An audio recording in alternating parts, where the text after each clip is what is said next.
Hey everyone, we are back. Episode 16, actually.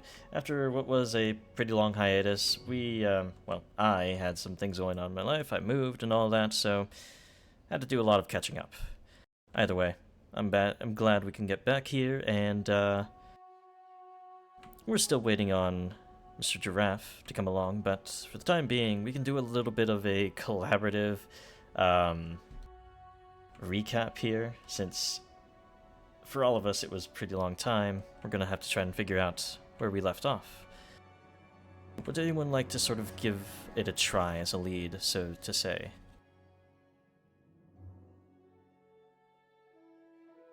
Absolutely not. Not getting full credit for this group project.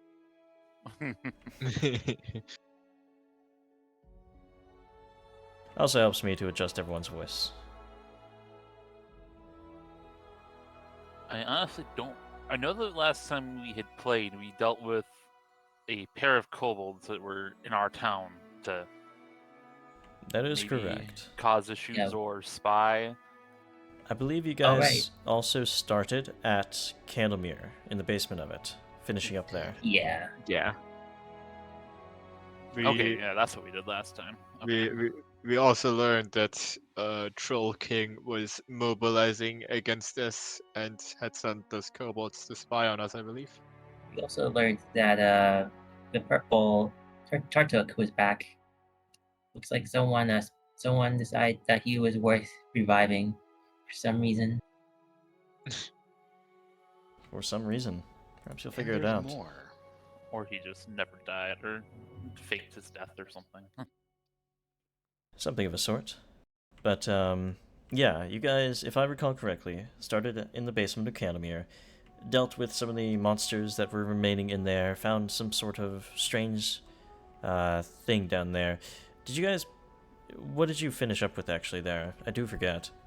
We fought the two gibbering mouthers Ah, that yes. were down there, and then it was insinuated there was something more beneath, but we did not go forward. Right. For good reason. As, probably wouldn't have gotten far with that. Nevertheless, that is a mystery for another time, as you guys return to the kingdom capital. You learned about those kobolds running around, and you also dealt with one more thing, I do believe. The merchant that was running around slinging mud and saying all sorts of bad things about the kingdom. Yeah, we confronted this guy as well and quickly figured out that he wasn't exactly doing this in good faith, as it turns out.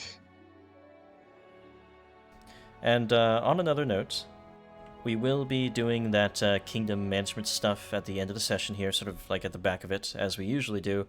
However, we're going to do a little bit of a skip forward so that it's actually up to the player level, because otherwise it would require about 10 to 15 kingdom's turns to get it up to speed with the party, where it should be, so you can actually buy items and other things can progress as well.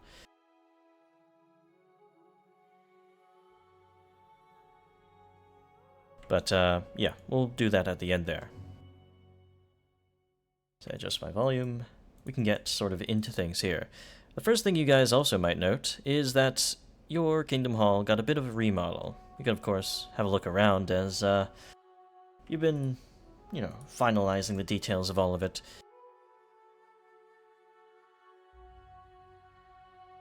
It is much like it was before. You see Captain Grass sort of come up and sort of nod to each of you.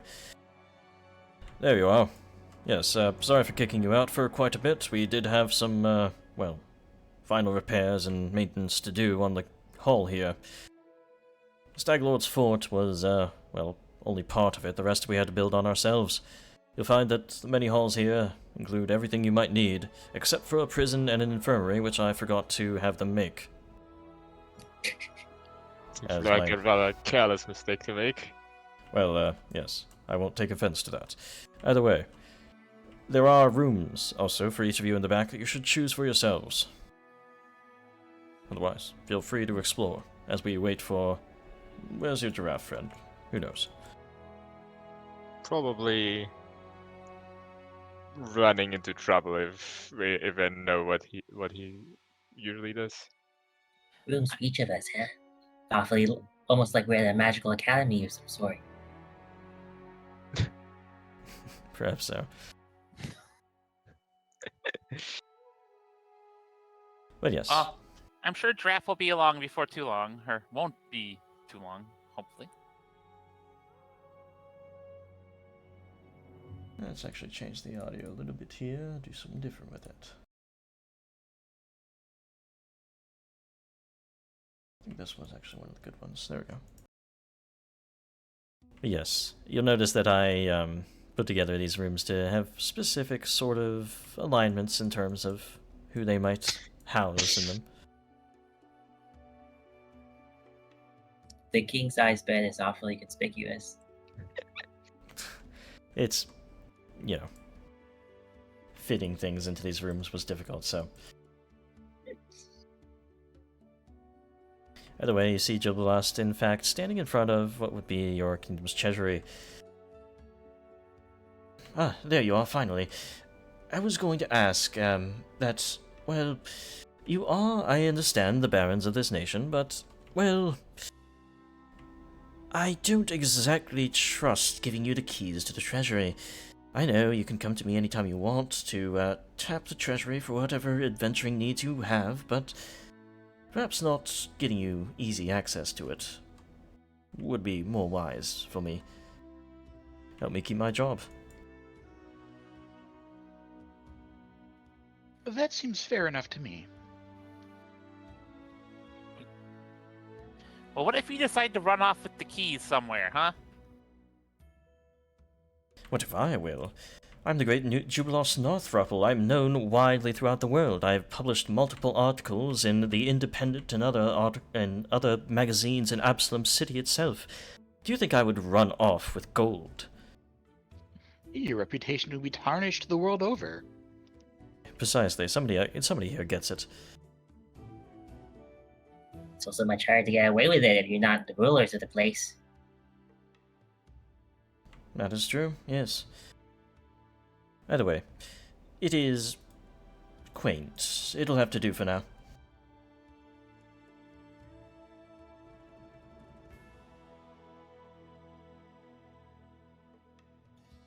But yeah, still kind of waiting on Giraffe here, as players have a look around at the Kingdom Hall that I have created. If you want to have it yourself, you can go on my Patreon. But yeah. That being said, you guys should claim these rooms for yourselves. Dare I take the biggest room clearly meant for the ruler?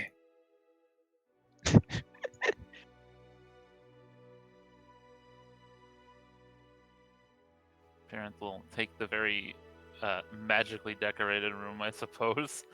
Yes, the stereotypical one. I too shall go for the stereotypical one. Well, that one has a trap in it, so it fits you a bit. Yeah. It also has torches in it, which is conspicuous. Trust me, I didn't make them for you guys. I made them for certain classes. Yeah. Like a rapier and a loot in this room. You know what that one is. This one has religious stuff. You know what that one is. You know. Yeah. You're almost as excited to start his new career as a ranger. I guess so. Can I request to get my bed switched out with a pile of gold? I heard that, and I do not want to, well, let's not get that practice into our kingdom. It's not being ruled over by, well, actually it is being ruled over by a dragon. You are in the ruler's chair, but nevertheless, no. As your treasurer.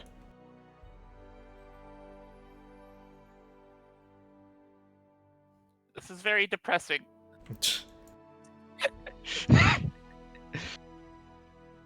Kiba, go talk some sense into him. What do you want me to say?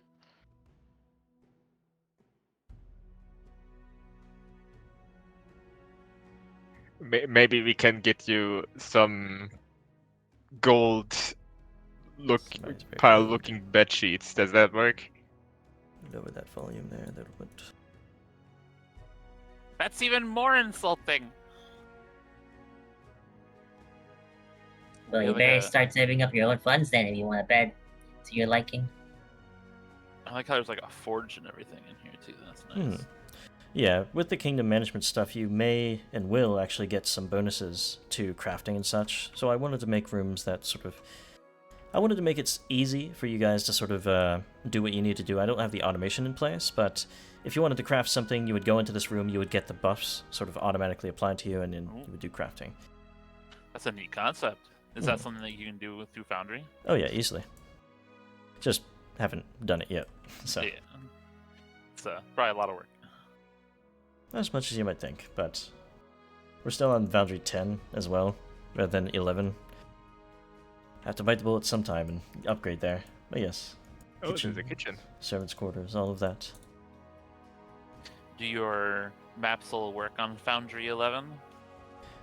Theoretically, I've been told that it's sometimes an issue for people loading them up, but I think they do work. I had to make them on V10 though, because if I made them on V11, they're not backwards compatible. So, yeah, kind of had almost been forced to. But yes, that is enough buying for time, I do believe, as we'll have to see if Giraffe shows up later. For now. Yeah, if you guys are ready to continue whatever endeavors you do wish to, go right ahead. I have one room I want to check still. Oh yeah. With like a little chapel and everything in here.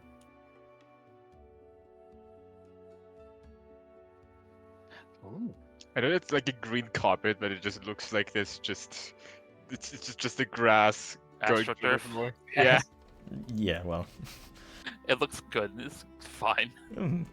It's a bog standard religious place that I had to make standard-ish, but it's still slightly Aristotelian because you're in the Stolen Land, so... And also Jod Kavkin is like the main guy you know with religious stuff, so he's like, yeah, we'll just make it kind of Aristil based.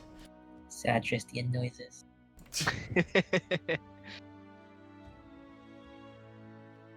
I doubt it's that big of a problem.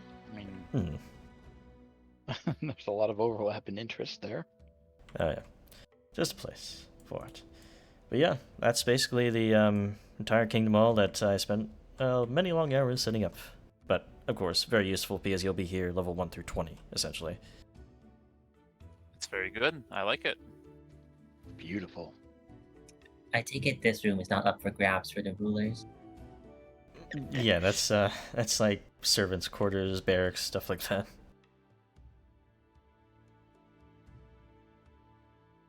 But yeah, we can also sort of handle claims on rooms another time as well since Giraffe's not here. But there is a fighter room, a very obvious one, so you'll probably want that one anyway. So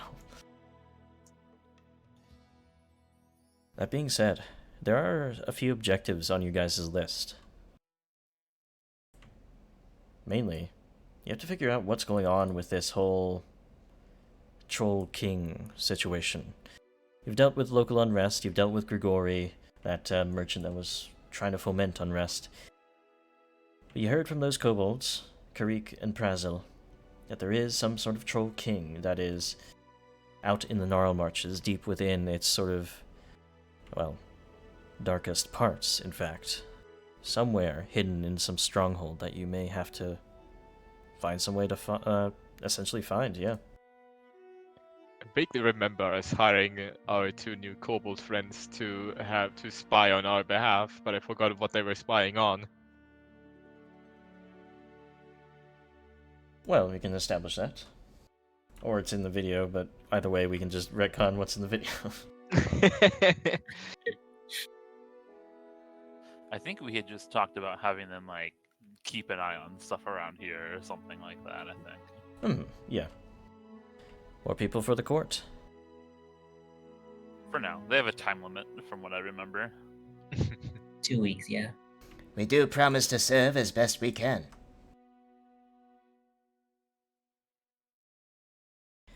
But I just want to smash some kneecaps, but okay. I'm sure there'll be plenty of opportunities for that. Yes, Prazil, if we do find any bad people, then you can smash their kneecaps. You just have to find them. Yes. There is this one unpleasant fella who could take a good kneecapping. Oh, is that right? Gaz, do we really need this right now? I mean, no one will be able to tell they were sent from by us. Well, Creston can now. I think people will be smart enough to make that connection. Why? Just because they're kobolds and we also happen to be kobolds. No, because there is a certain conflict of interest. Well, we will strive to do everything within the law, as long as it gets written at some point. We should probably get around to that, shouldn't we? Oh no, I mean, you'll figure it out. We'll figure it out. We'll follow your example. Whatever you tell us about your adventures and such, we'll try to follow with it. So officially, libel and slander aren't illegal here. But didn't you just exile him? No, he's still in the town. We didn't send him off. He didn't do anything Yeah. really, apart from offer him a job. Apparently. Well, I hope that doesn't come back to bite you. Well, you guys can keep an eye on him, I'm sure. Well, that is a good idea, actually. I'm more interested in knowing what his motives are than simply being rid of him. Right, I think that was actually what we did. Yeah, I think we sicked them on Grigory, so Oh, yeah. keep an eye on him. And that way we can see if there's some sort of mysterious benefactor behind him telling him to do this. Very well, we'll keep an eye on him. While you're, trying to save our people out there. So as a reminder, though, our people you won't probably find there. We were taken as captives by the trolls. Ours are farther south than you would go, I think, and move on. Right, so we have to go take care of this troll to keep your people safe, basically. Well, it's my people first, but then it'll be yours if you don't deal with it.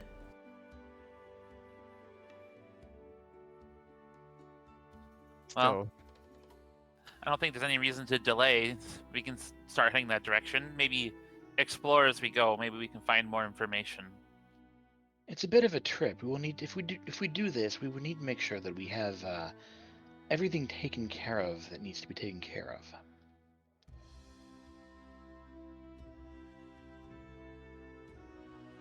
That is true. I do think things are currently in well taken care of. Honestly, I don't think there's any open ends that need tying up.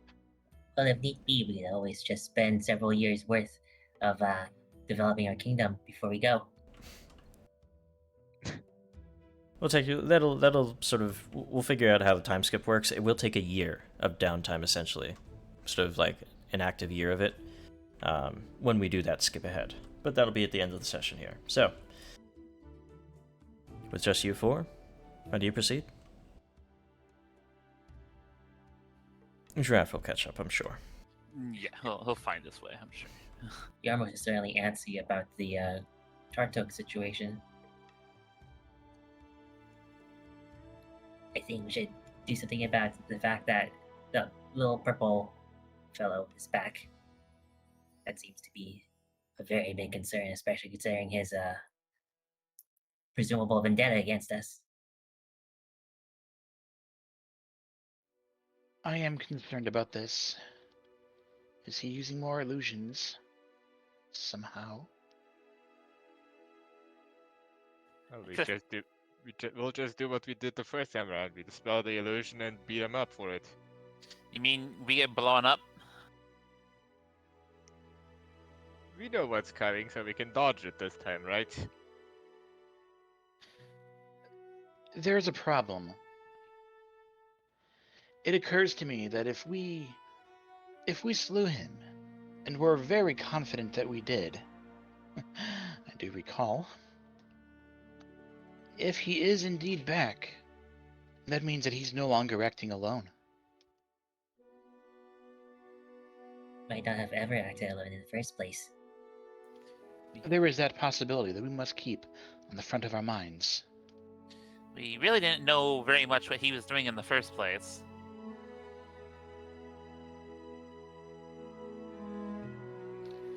That's true. It appeared to me that he was simply trying to use various people of the area to further his own nebulous ambitions of power. Whether or not there's anything more to that, we never quite got the chance to figure out. He had been sacrificing the suits, my people. Could it be something with that? That surely that he didn't do just that just to keep the suit skills in line. I'm sure he had some ulterior motive. Well, there's only one way to find out. Indeed. So, I assume you guys start to head out. I'm okay with this. I only brought up what I did before just to get that in everybody's mind, make sure that we're not missing anything that they wanted to take care of. Okay. I think we also did some shopping last time, so should be good. I believe so, yes. Because I have a new thing. So, for the purpose of it, you guys were told by the kobolds that somewhere in the southeast region of the Narlmarches here, essentially anywhere west of your capital and then south from it, everything there fair game, as they had no idea, sort of, as they trekked in this direction, where your kingdom was, and they weren't keeping track of where the rivers were, so they had no idea where they came from that stronghold. Just have to try and see if you can find it in the deep Narlmarches.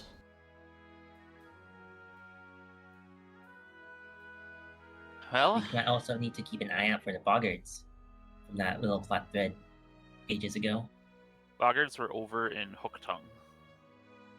Mm-hmm. That makes sense. Yeah, they're further afield. But yeah, how do you guys proceed? What's the Well, plan? I think you guys also have drawing tools active, so you can like draw out an arrow or whatever, what you're thinking of in terms of how you explore the Narlmarches. honestly, take a boat down through Tuskwater, past the keep, and maybe just start down here. I honestly agree with that approach. I think the boat will be quicker than trying to trek through the heavy forest, at least, or probably safer, I would say. At least to start, certainly.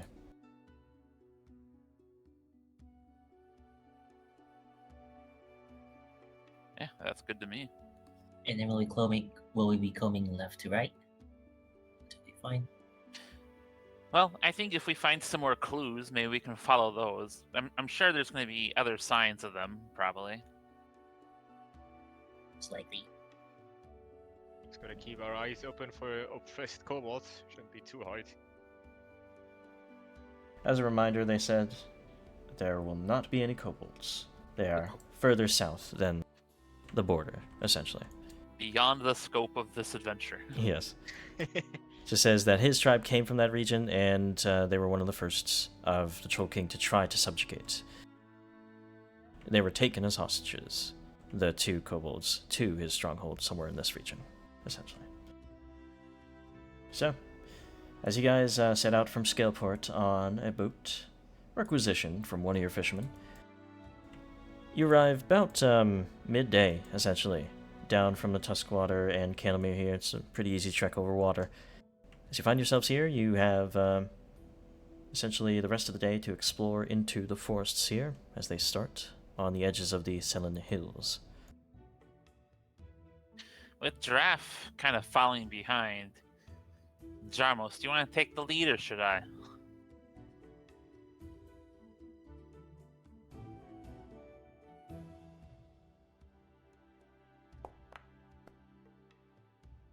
Almost is taking the lead. Mhm. Oh, yeah.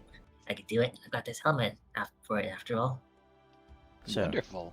as you spend the rest of the day to explore into the forests here, you are pretty sure that you don't find anything particularly amiss in these legs of the wood. They're sort of like where the Selen Hills meet the Narlmarches here, and, well, it's a bit more sparse than the other sections of the Narlmarches, and you doubt that there is any sort of keep here. Just nothing of note. As the day ends, I assume you guys will be taking a rest. Indeed. Absolutely. Till I get mauled by wild animals. Well, who is keeping watch for tonight? Kenneth will keep watch. for one of the shifts at least. Well, I'll take the other one. Also, there is a third thing I'd like to integrate as well with this. Who is doing the camp camouflage? As in, who is making it more hard for anything to show up? It would be using your stealth check. If anybody, of course. Is anybody Oh, good wait, at Yarmus that? is good at that. Oh, well, there you go. Oh. Right. Skull Monkey, I forgot. I'm incompetent at that. I could do it. So, Yarmos sort of setting up a little bit of camouflage. It's pretty easy in this part of the woods here. And as you guys look out for the night and leave the party to rest, nothing comes along. It is a quaint enough sort of rest as you awaken the next day.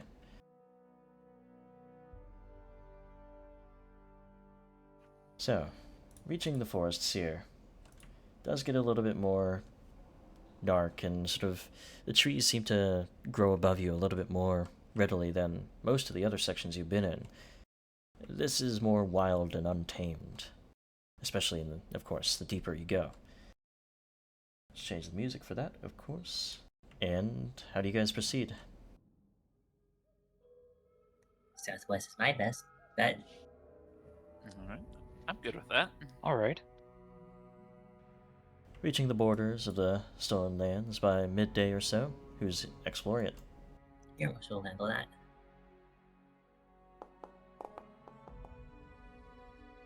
Yamus, you have a look around. You're feeling at the edges of the lands there won't be too many dangers since the other nations do have good guards on them, so nothing here. There's also a hint of me saying usually there's nothing at the edge of the map. Understand. They're just there for buffering. Gotcha. But of Oh, course, looks it's like still you've, there for claiming and such, so as long as you still want to claim lands like that, you can still reconnoiter, of course. Either way. Looks like we've stepped pretty much on the patrol routes of another nation. These places should be clear. It would be Mivon to the south, in fact. The exiled sword lords. Not the exiled ones, but the ones that fled Coral the Conqueror when they did take over Brevoy. Either way, Neat. you have half the day remaining. Just go back up away from the border then, I guess. Who's reconnoitering here? Yarmus will again. Can't trade the job with a giraffe anymore. Mm-hmm. You continue to look about, and it is here that you start to get the sense that you're actually entering the Narlmarches, the deep Narlmarches proper. Those other sort of half-forested regions seem to still be sort of eking on the edge of the Selen Hills there, but yes, here it is quite different. But nonetheless, you feel like you're no closer to your target. And after a long day of trekking through the woods here, birds chirping around and the trees sort of creaking under the weight of their, like, immensity even. It's almost like you're walking through the redwoods at this point, except the wood isn't exactly red. Still, massive trees, gnarled roots all over, plenty of hiding places, but no stronghold for the trolls. As day turns to night.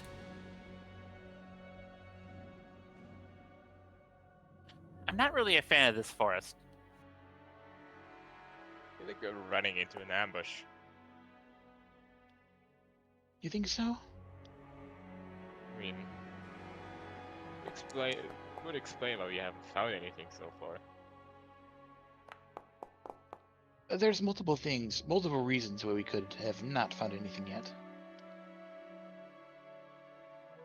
I mean, if there's a big fortress in here, wouldn't it be actually really easy to see? Like, smoke and everything? No, not with this many trees. Trees that almost reach the height of large hills, even. Oh, okay. We can't see anything then. Yeah, it's difficult to see far. But, as you guys take your rest, Yarmos, are you going to do the stealth as well? Yep. It's gonna be something I'll have to remember. And, once again, since you are in this sort of huge forest, there is a lot of hiding places, and it's much harder to be happened upon, it seems, so nothing comes around at this moment. As you waken for the next day. Oh yes, I should also, of course, advance the days on the calendar. Can't forget to do that. There we go. Yes. No idea how many months it's been. It's been quite a few, in fact. Your birthdays are coming up. Well, I don't know when your birthdays are, but you should establish them, in fact. I really should. That being said, well, don't establish them like one day from now. Yeah, We avoid all that. have the same birthday. What a strange coincidence. No. But yeah, where from here? Yarmos, what are you thinking? I personally go to northwest. It seems to be moving towards the heart of the Narlmarches. Then seems to be the way to go to find this kingdom. Well, it's probably just gonna get spookier and spookier the deeper we get in here. Well, you're I not would say worried about the there's- dark, are you? There's two potential approaches we could take. Go back and forth along a general path to sort of cover everything from east to west, or circle around the perimeter and only then move inside. But circling around would quickly end with us behind enemy lines by complete accident. Entirely possible. We also don't want to take too long, lest the kobolds suffer for it.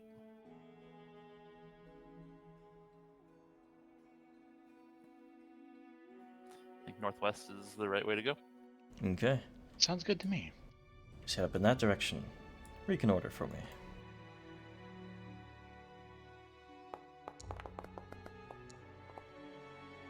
Okay. Actually, Yamas, with the stag helm aiding you in your search, sort of sharpening your eyesight a bit, you are able to see something you might have missed along sort of the maybe game trails of past passers-by, or any sort of easy way that you're able to navigate through the forest, even sort of animal tracks essentially. Through the way, you do find it seems to be this huge deadfall of trees and brambles lying in a mossy heap here. Not a deadfall trap, but a deadfall as in just a bunch of trees fell over and are all scattered amongst each other. Basically a section of the woods that is destroyed. Why? It looks like, though, it's quite a while since that happened, as the trees already sort of are half decayed. There is sort of moss growing along them. It's easy to tell that whatever happened here was a little while ago. Are there any indicators of what could have caused it? Roll me a nature check. Could a bower have done this?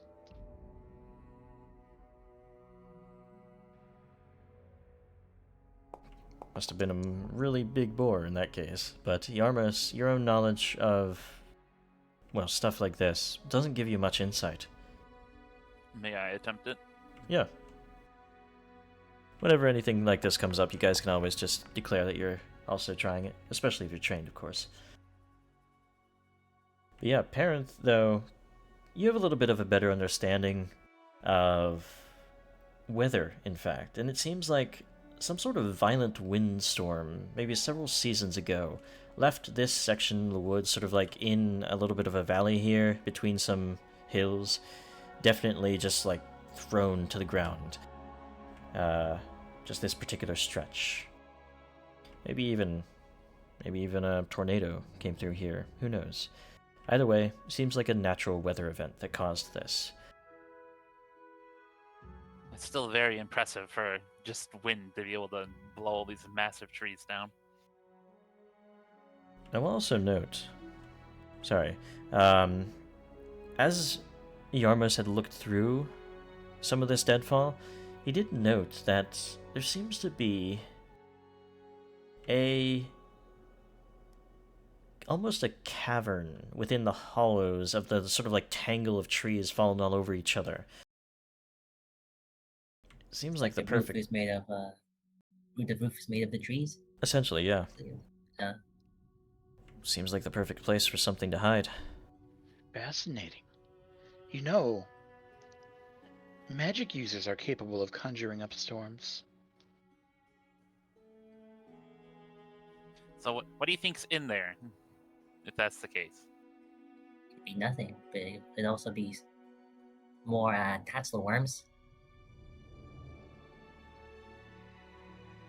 Something I like that. thought those preferred bridges. The water. They like water, I thought. Water is what I meant. We're right by a river, aren't we?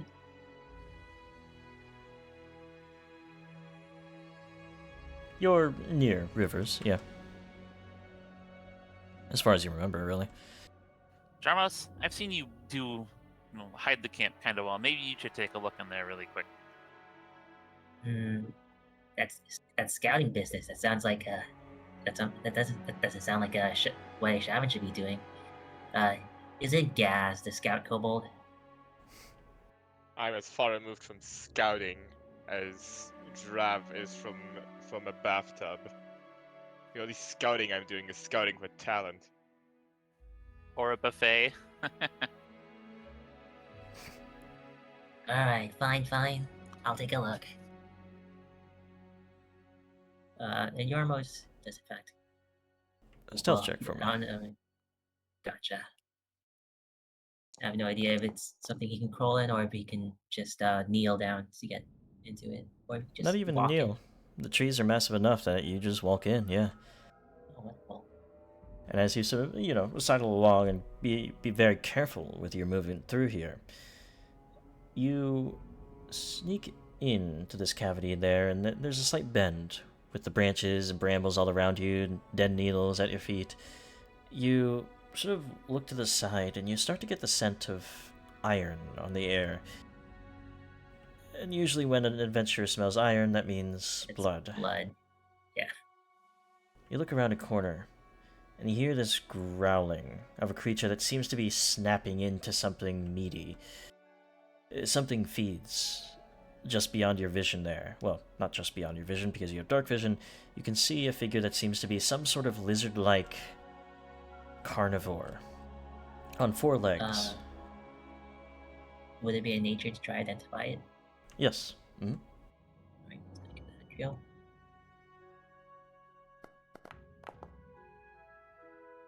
Though looking at it yourself, you're a bit out of your league in the forests here. You don't know what this is either. And that's the only thing in this little copse? Seems like, Trees? as far as you can see without endangering yourself getting closer. Yeah. Some sort of Gotcha. den here. You're just gonna quietly slip out and inform the others about this. Seems like just like a wild animal. What kind of animal? Scaly kind. It was definitely reptilian in nature, and A walking 4 legs. dragon? Well, Not it was eating raw everything. meat. Not everything is a dragon, Kiva. Well, I didn't. They speak the blood. Probably something that hunts regularly. It's certainly something worth checking out, in my opinion. Odds are that we'll find some goodies in its cave. So far, that has always rung true for us. Okay. Yes, but are we really up to fighting a dragon? It's not a dragon. Not a dragon. The Well, we irony have- here would be if it actually is. So, you guys going in? She's like it. Sure. Yarmos gets a dark vision potion over to Kiba and presumably Giraffe. Alrighty. So I put you guys in here. Oh boy. So I guess I need a torch or something, huh? Nope, dark vision potions. Let's give you dark vision motion. Oh, beautiful. It's quite a dark place here. As, looks to be some sort of, yeah, I mean, it's already described to Yarmos here, like a hollow, needles on the floor, bones start to be seen in your eyesight as you get some of this dark vision going. As I think, yeah, now everyone can see in the dark here.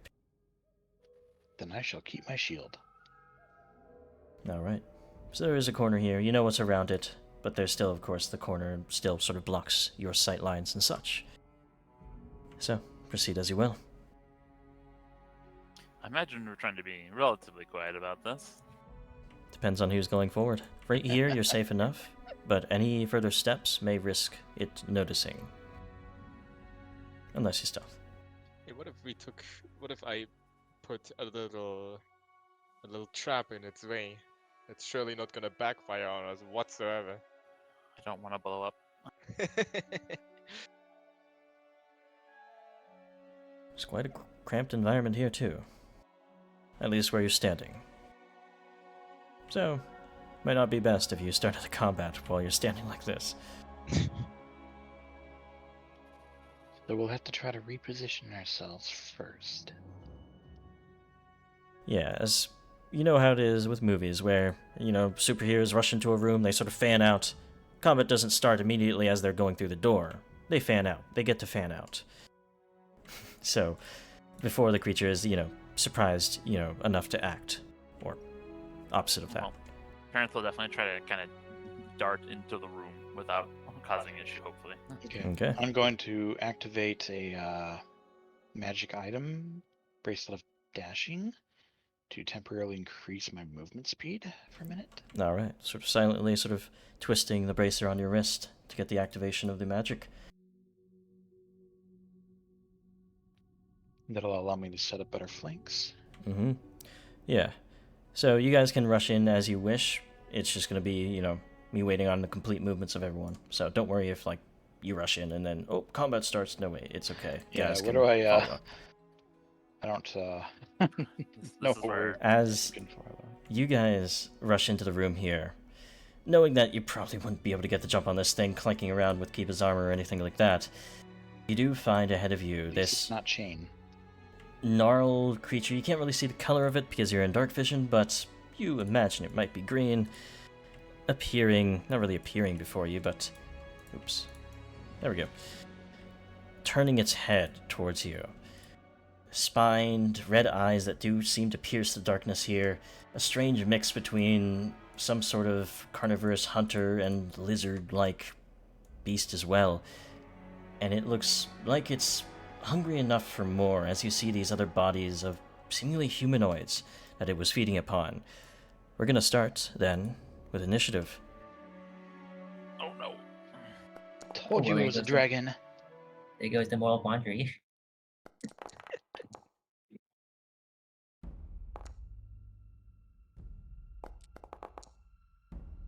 Okay, so, we're actually gonna start.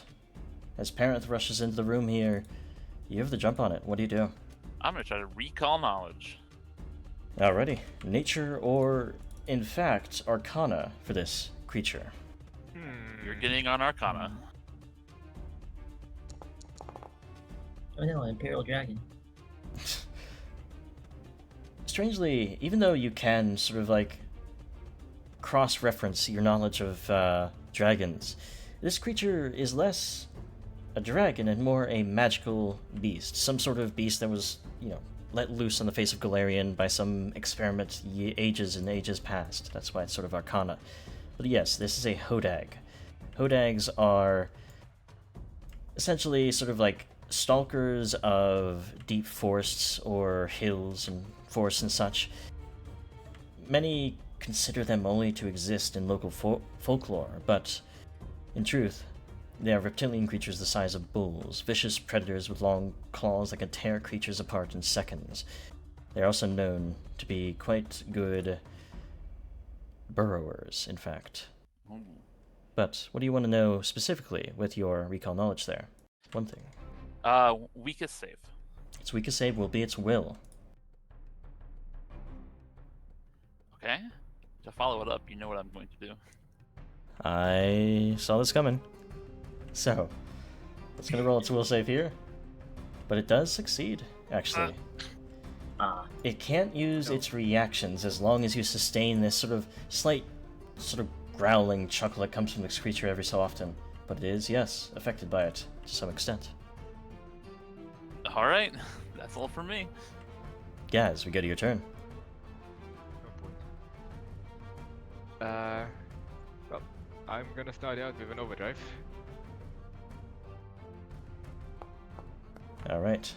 The tangle of brambles here, you're able to pull your gears away from all of them, get them sort of revving up. That'll be a success. Next up, I will look a little bit closer, and that should reach from here, right? Yes. Alright. In this case, I will strike out. Could possibly go wrong, am I right? Well, nothing there at the very least. You are able to sort of like pummel into it with your mining claws or diggers or whatever they are, tunnelers. 10 damage to it as you batter in. As you do so, stepping forward, sort of challenging the creature, as it whips around to face you all, it'll whip around its tail with reach towards Gaz to retaliate. And the spikes on that tail look nasty enough, but with a 2 on the dice, you just barely avoid its ripping sort of slice there. And with that, it is then going to... Alright, we'll do that. It then immediately surges into a stride towards Parent, as he's the other one who had first shouted out some spell towards it, making it feel strange, and, well, too happy-go-lucky for its liking. Between chortles, it's going to make a strike with its jaws. Oops, that should be at map, so I'll -5 from this. Even with a -5, though, against a wizard, that is a crit. Goody. As the jaws harshly bite into you, Parent, you do take some damage there, 36, but Kiba shouts out some redemption. Redemption! What is your reduction at this point? Is it 7? 2 plus level 7, yeah. Yeah. I'm gonna go for the enfeeble, Mhm. because this is dangerous. Weaken the creature, have it sort of these flashes of redemption in its mind, but of course it's an evil, well, not really evil beast, just a beast. Anyway, still, Parent is able to take that damage in stride because of Kiba, and weaken the creature as well, but that's only part of this ability.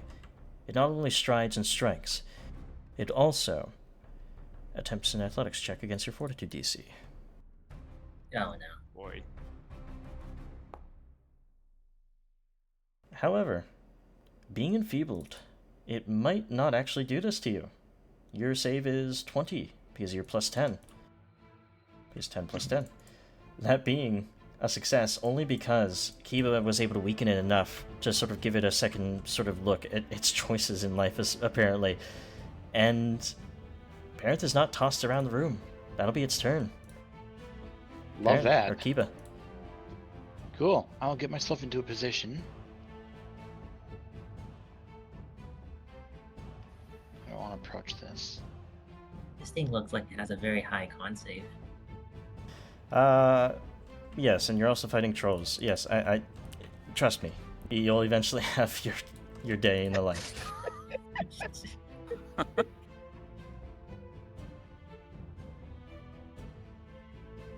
The campaign can only be about taming the wilds for so long, you know. Then it becomes very political. Okay, that looks like 6. That's good. So I have that's one move. Then I can raise shield and strike. Okay.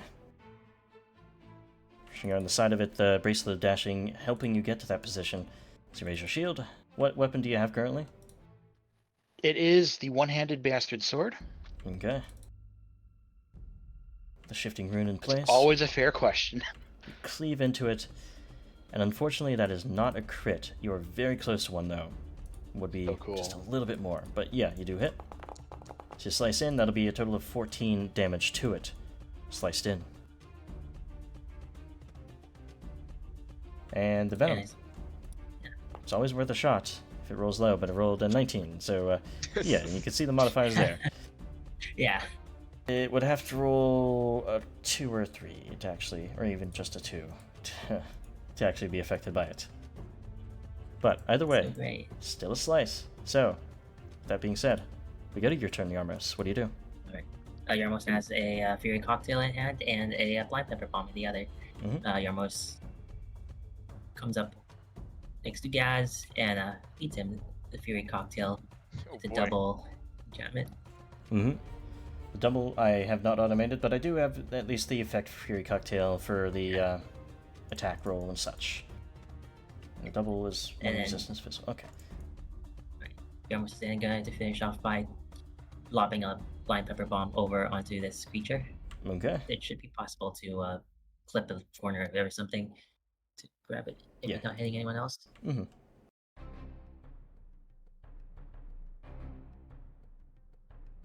That should be a reflex save from it. Oh, it's a reflex save? Yep. Not an attack roll. I thought it would activate no strike. Huh. A strike Uh, without an attack roll. That's interesting. Yeah, it's weird. Either way, yes. I'll roll reflex. 8 on the dice, though it does succeed. That's a shame. DC's That's a it little for too low Star. there. Alright. And Parent, you're up. I'm going to use the bend time ability to make Parent kind of shimmer awkwardly for a moment. Mm-hmm. I am going to sustain the hideous laughter, and I am going to cast another spell. Mm-hmm. I'm Haste as guessing well. haste on Kiba. And giving Kiba a little bit of speed there. And Hey. with Yeah. my quicken, I'm leaving. Alright, rushing as much as you can towards, I think I can only get there. yeah, essentially the, close enough to the exit. That being said, as you get back there, we go to Gaz. Oh boy. Kaz is going to strike once again. Mm-hmm. Strike out with a 17, easy hit. Clobbering into it, the aid of Kiba on the other side, 12 damage to it. It's looking rougher. Is injured. And I am going to raise my shield next. You've all of a sudden become very quiet. Excuse me. I shall raise my shield next. Okay. And finally, I will try to intimidate it. Okay. Or demoralize it, rather. So trying to shout this beast down. You are not able to. As yeah, not as intimidating to this large creature, little kobold with his gears and cogs, but worth a shot. Worth a shot. That being said, it is going to focus its gaze upon Gaz and try to. Ah, yes. It is going to then actually turn its gaze upon Kiba with a jaw strike. As it begins to sort of make this furious series of attacks here, ripping and tearing into each one of you. Starts with jaws against Kiba, which will hit. Above the shield there for 16 points of damage. And then it turns quickly on Gaz and makes 2 claw strikes in unison there. As part of this ability to allow it to attack many times, it's only 2 actions for these 3 attacks. But it misses, and thanks in no small part to that enfeebled effect, still unable to resist that from Kiba. Though I believe the people would have gone away, or did you mitigate some damage before? I think it's still active until your turn starts here, yeah. So, Sorry, which? What? the enfeebled effect. I believe that's going to be done when it starts your turn. When your turn starts, I should say. So we'll get that done, and then it is going to sort of reposition itself over here, leaping across the way. That'll be its turn. Not Giraffe. Kiba, you're up. Yeah, I guess I don't remember how statuses like that go. It was an enfeebled 2, so... Whenever That's- you apply something that lasts a round, it counts its rounds by your turn, not its turns. Okay, so those last 1 round then? Yep. Okay. Alright, do you remember what the, how long it takes to unequip a shield? A single action, just like any other weapon. Cool. Well, actually, to drop the shield is a free action, to equip it is 1 action, just like any Okay, other so weapon. it's Yeah. currently equipped. Hmm? If I want to just ditch it, Yep, it would go to would the that ground. still be an action or just free Free action, to action. just let go? It's free action to let go. Okay, so I will. I'm gonna rush this thing to get myself to a position on one side of it because I have that haste move. Get rid of the shield.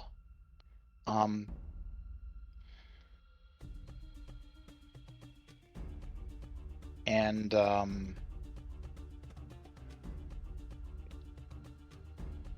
Gonna take a risk with a manipulate action of two-handing.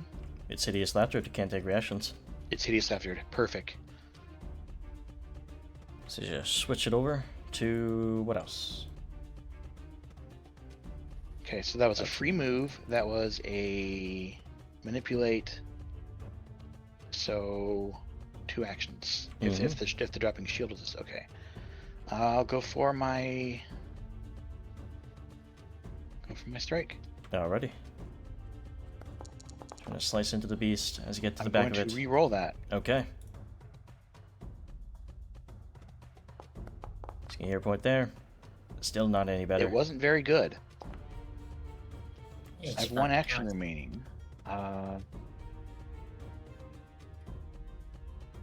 I'm going to do a follow-up strike. Okay. It's a bit focused on you, but Okay. with this strike, you are able to hit. Take it. So it gets lazy with its defense against you. You're able to find your way into its sort of flank there, cutting in with a little bit of the flame following through. And yeah, it's starting to be hurt. Yarmos, we go to your turn. Yarmouth is going to call upon his familiar to valet to him a second blind pepper bomb and his trusty hand crossbow. He then follows up by lobbing the second blind pepper bomb at the creature. Okay. This goes well.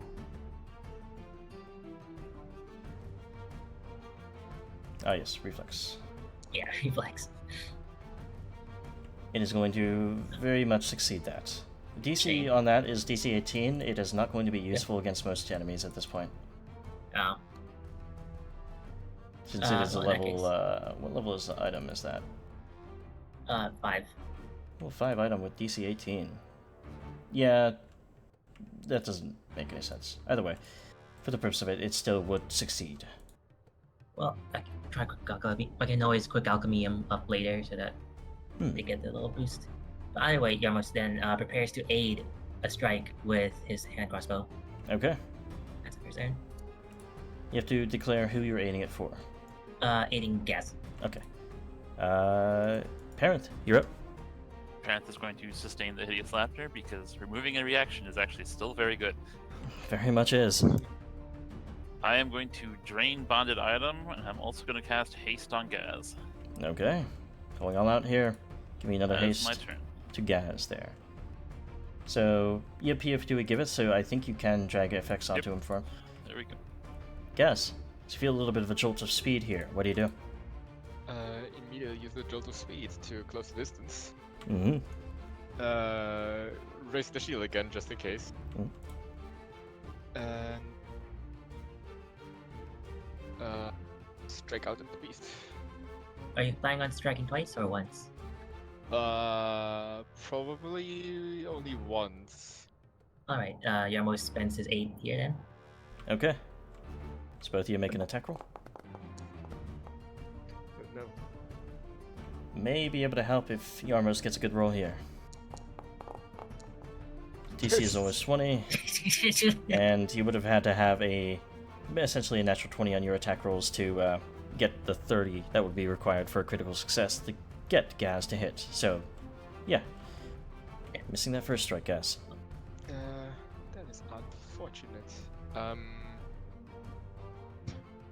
Another unfortunate thing is I really do not have much to be doing with my third action. I will use my third action to try and reroll my overdrive, I suppose. Okay. Greedy. I will 0 points that, may as well. Okay. since Mhm. yeah, in the one.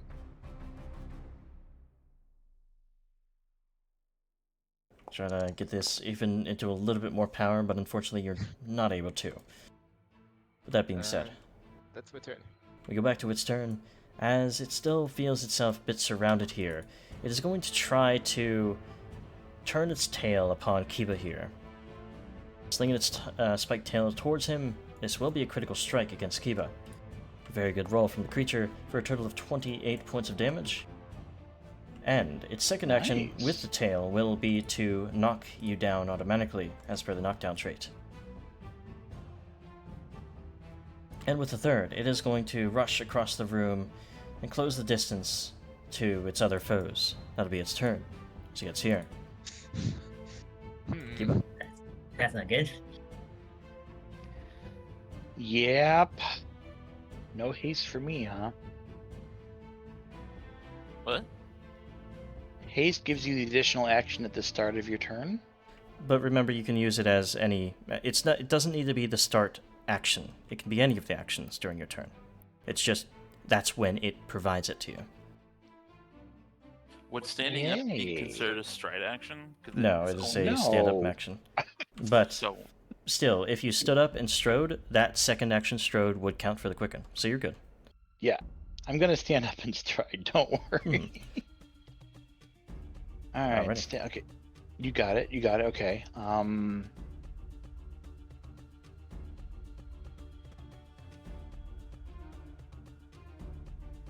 Quickly hopping up, rushing across the room to there. This lets me target Parenth if I need to. Is there enough room? No, Gaz is fine where he is. He's got Yarmos. Could also just leap across. Okay, so get up and move. So free action and one action, or the other way around. Mhm. I can do a double strike then. Absolutely.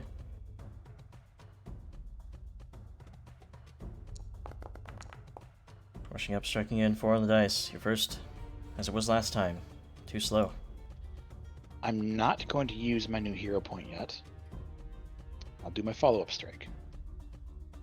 And a quick slash. This one, with the map, is not going to hit. Worth a try. So you close the distance with it. It's able to defend itself just enough to avoid your strikes. Yarmos, we get to you. Armos is going to use a scamper to get right up over to behind Gaz. Okay. A little bit of a burst of movement as you feel the adrenaline rush through you as the creature gets close. Sort of half rolls backward, but he's also not on all fours or anything, so Mm-hmm. gets back behind there. Then he goes ahead and pulls a skunk bomb out, and old Trusty probably won't do much, but hopefully he'll do something.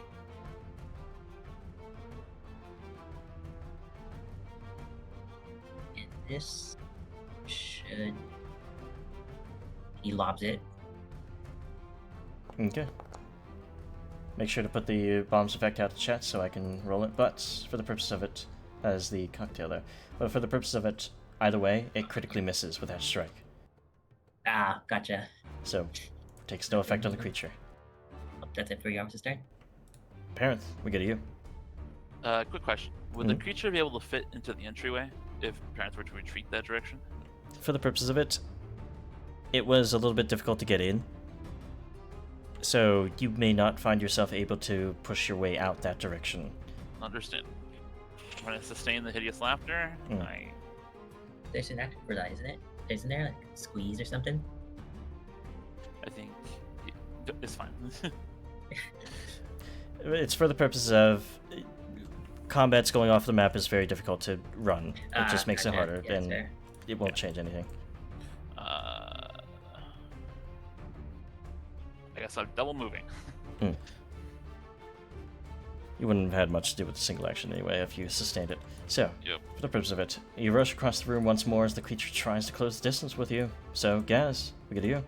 It's a very edge case question, but since this has the move trait, I can use it before the quickened action, right? No. Quickened action only provides a stride or a strike. Gotcha. Or from the haste. So, spells that provide quickened give you the information about what the quicken action does. Haste tells you stride or strike. Gotcha. I will use it anyways. And leap across here, just to where Parent was a moment ago. So you the strike, yeah. Let me roll the unstable check. Let's fire the boosters up. You actually fire them up so well that you feel like they could be ready to do anything again. Nice. I will then raise my shield. Shield up. And try to strike twice, I suppose. Alrighty. Flipping across, going for a strike, which will hit. Battering against the side as it tries to deal with Kiba here for a total of 9 damage there. Overdrive powering your fists a little bit better. And another strike, natural 20 will do it as well, as your leap there just put it in a very well, I mean, yeah. all ones for all of your damage so far. But either way, Oh my god. at the very least, overdrive inventors do a little bit more base damage, and you have deadly trait, so it gives you a little bit extra. It's near death at this point from that battering. I think that's my turn. Alright, as we get to its turn once more, it is very sick of not being able to use its reaction ability, so it is going to rush over towards Parenth as part of its ability here. As it does so, it's going to make a stride and a strike with the jaws. But it rolls a 2 on the dice, but AC on you is 21, so you're still hit. At least it's not a crit. Might as well have been a crit anyways. Mm-hmm. Rethink what you're doing, beast. As Kiba calls out. Feeble. Yes, you That's take that odd. 24 and then a little bit less. Able to resist actually Parenth going down and enfeebling it a little bit there. However, it will, again, try that ability it was trying to use before with its athletics check. As it grabs onto you with its jaws, it throws you across the room here. Throws you 10 feet into the back wall here. You take some damage as well as it rips and throws you for 1, and you land prone as well. Finally, Oh, alive? sends a claw towards Kiba, which will certainly miss. Critically missing because of the enfeebled. That'll be its turn. As Parenth is thrown like a ragdoll across the room, he seems to still be up. Kiba, your turn. This thing needs to go down soon.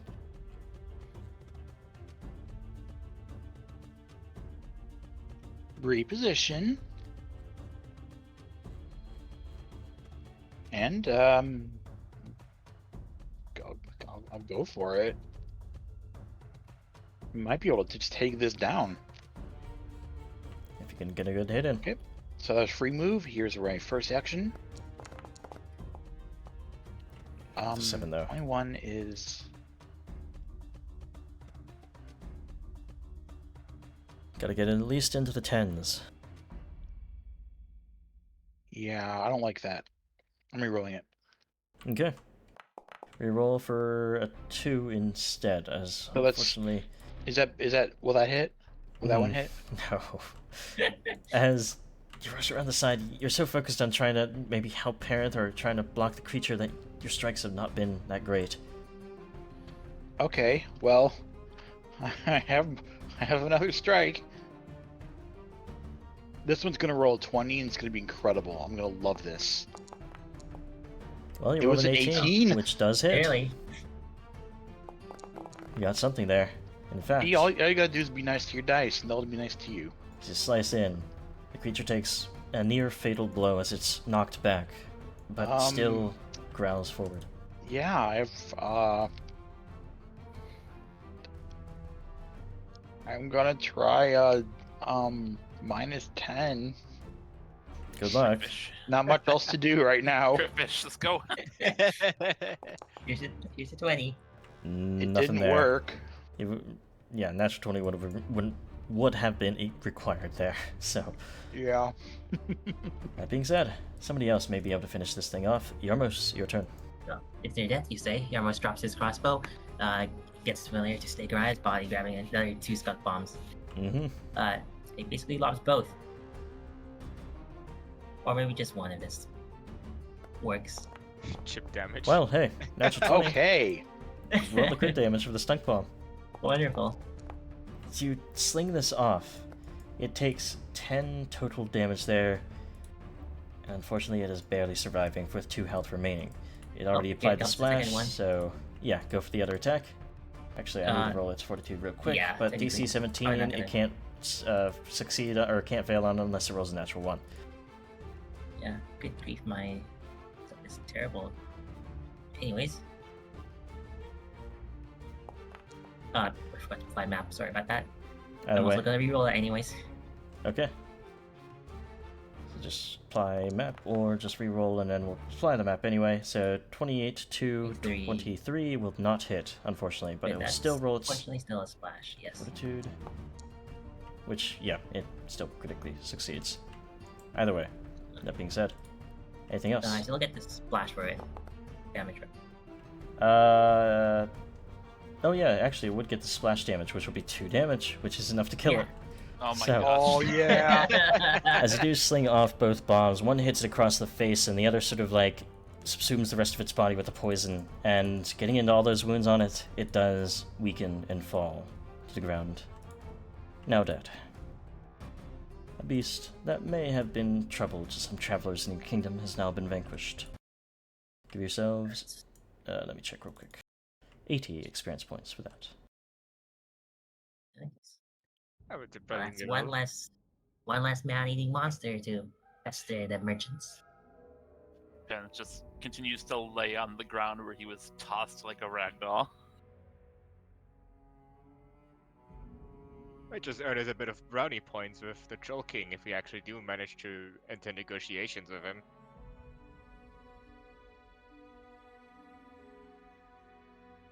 And Assume as this was in his pay. seems like a beast of its own, in its own den here.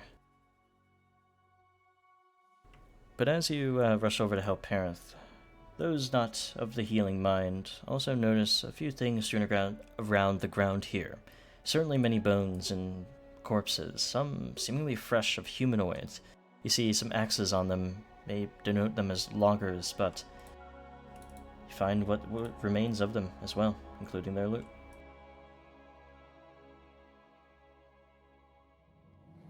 There's a lay on hands for a parent. Battle I thought I axe. was gonna die. You've been through worse. Worse. Have you ever been thrown around like a doll, Jarmos? Is being eaten count? That's That's- like being thrown that's- around down the throat. That's probably worse.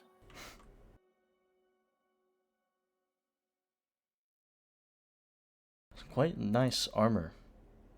Saw on one of these unfortunate fellows here. That is indeed very nice armor. That is a +1 armor rune right there.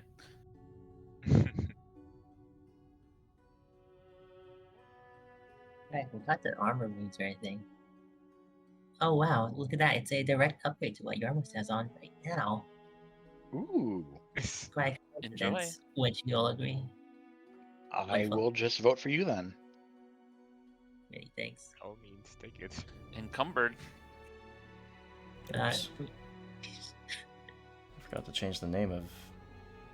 Yes, that is my...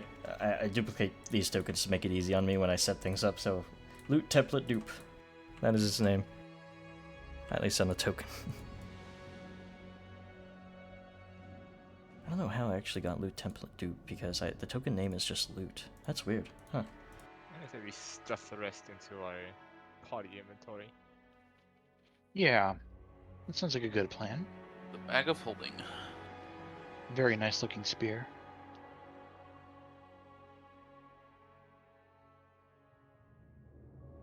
Jarvis now has the same AC as the Hodag. Cool. It had 26, not 23. But more AC than gas, in fact. Yeah. So I keep having to feed him Dracard mutagens. Well, also reducing their AC with Fury cocktails, but yeah. Can't have both in one Yeah, I know. character. Do you mind if I take a quick second to get some more water? Yeah, Today sure. was a special. Today was a special case. Don't have my usual create cocktail subject here.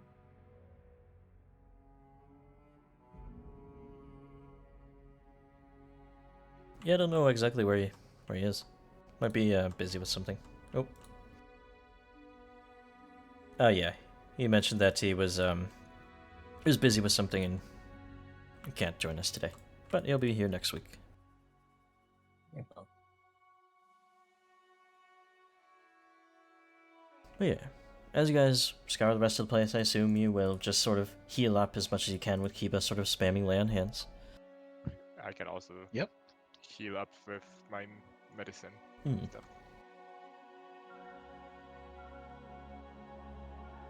And as time passes, I believe you guys had rested the sort of hex before, I think, or was it 2 hexes that you have done today? This is the second hex. Was it the second? Was You were able to do this hex and you needed to rest, so you did then 1, 2, and then I think you did rest this here. one and then, and this one? Yeah. So you have a little bit of the day remaining as you look out for anything else in this region.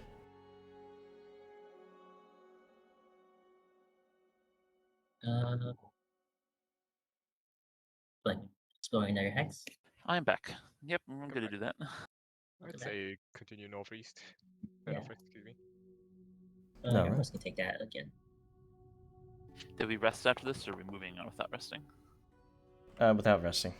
Okay. So you still have a half day in your, day here.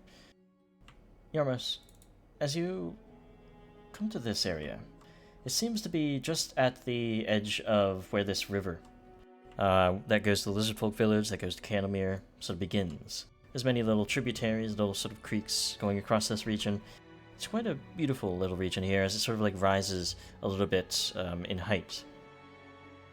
And in fact, as you do rise up a bit of a hill here, you'd think you see what would be a clearing ahead. There's less sort of like the tree canopy. And as you get closer, you see these towering sort of what looks like cut trees, but then as you get closer, towers. Stone. And circular. Do you guys proceed? That doesn't seem. It Interesting. doesn't seem like a stronghold, but it does seem at least like a scouting post of some sort. I think we have found our troll. You And think this is the fortress? Or something fortress adjacent at least. So you guys get a little bit closer. It seems like, yes, a ruined keep looms out of the forest. 4 circular towers sprout from cracked walls, and twisting vines and thick moss cover the walls in a coat of verdant green, blending the ruins almost seamlessly into the surrounding woods. The overgrown remains of a path lead to an opening, or an open arched gateway gaping in the keep's eastern wall, its doors long since rotted away. If I might make a suggestion, I want to Rest. wait. I agree with you. We should approach this at full strength. All right. Indeed, there's still preparations to be made. So, keeping to the edge of it, you wait for night to fall and then rest. Go ahead and do your watches and such in stealth. So I could roll my dice.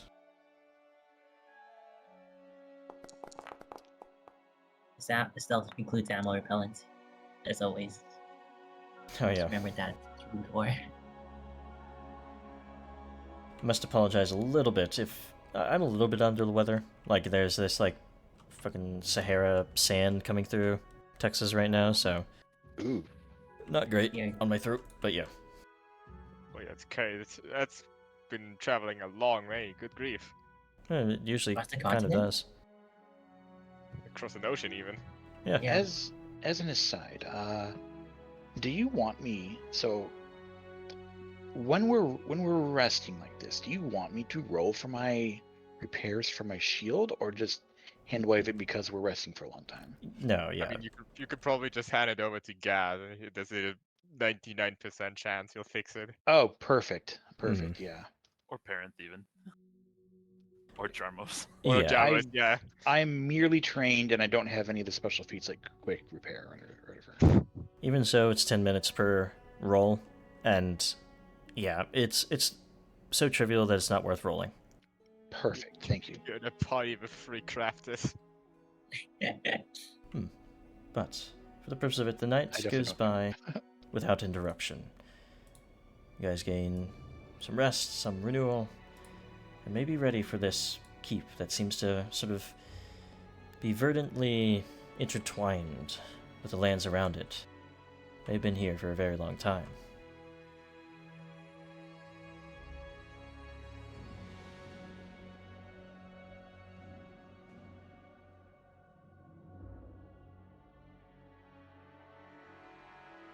Let's move you guys over. I'll place it down.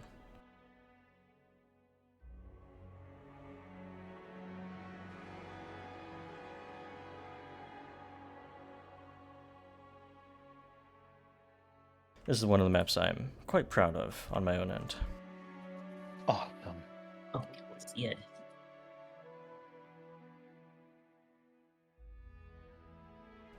As it does seem that there's sort of this arch and maybe like a small portcullis that sort of hangs above the arch still.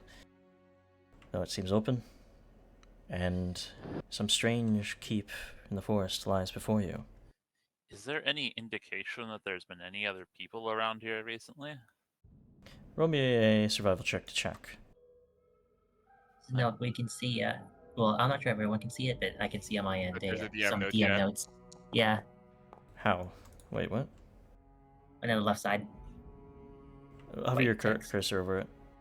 It's about the treetops, that's it. Oh, yeah, that's just...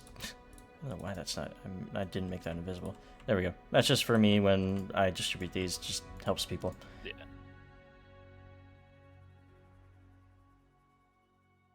So, apparently you have absolutely no idea. And essentially at this point, if you're untrained in something, pass it You're off to gonna somebody fail. else. Mhm. Gotcha. I think we're missing Jamos on the map. Oh, there's what? somebody. Whoops. Oh, I put giraffe down. Whoops. Whoops. There we go. wait, so Giraffe was it a down. society check? Society Survival. check for what? No, it's survival, yeah. Oh no, a survival, gotcha. Can- Yeah, Yarmus Yarmus would like to give that a try. Mm-hmm. Please. Almost having a little bit more knowledge. He can... Well, it's difficult to say. It doesn't seem like any, massive footsteps of trolls have been here through here. Certainly not. Any other sort of steps, smaller ones, would be hard to find in all of this greenery. But at least you can rule out trolls. Gas would like to check that, even if it's obviously overgrown and all, if it's still somewhat maintained. Okay. What would I roll for that? Crafting. Gotcha. Hidden, right? No, because that's not recall knowledge. That's more looking at something and using your own knowledge. Recall knowledge is I more will like... yeah. 0 point that. Hmm. Survival is blind to track because you could get false tracks. Any case where you could get false stuff, you can't really say oh yes, somebody was actually maintaining this. No, you're pretty certain that nobody is maintaining this. Just been here for a very long time and may have been built sturdily when it was first built. You know, this might be a good place to expand to eventually. Interesting. If it's not inhabited, at least. Well, we can always see what's going on in here. Might be something. We can always make it no longer inhabited. In the holy way, in the holy and goodly, lawful way, of course. Parents kind of just peeks in through the gate. Are the portcullises raised currently? Yes. Okay. As you're peeking in, what are your exploration activities going forward? Search, as it is. Oh yeah, our scout is gone.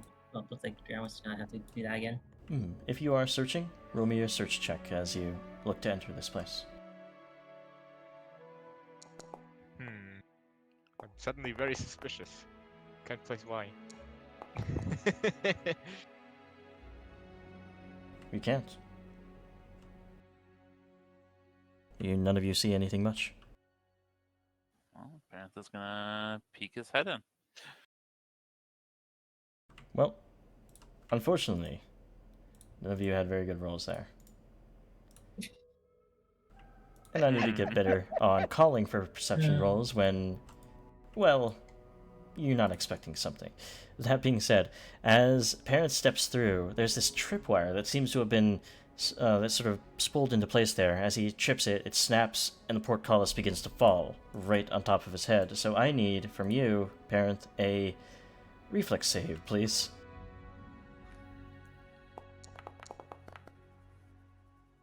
(27). As you hear that snap, you know in your instincts you just have to move. You had seen that portcullis.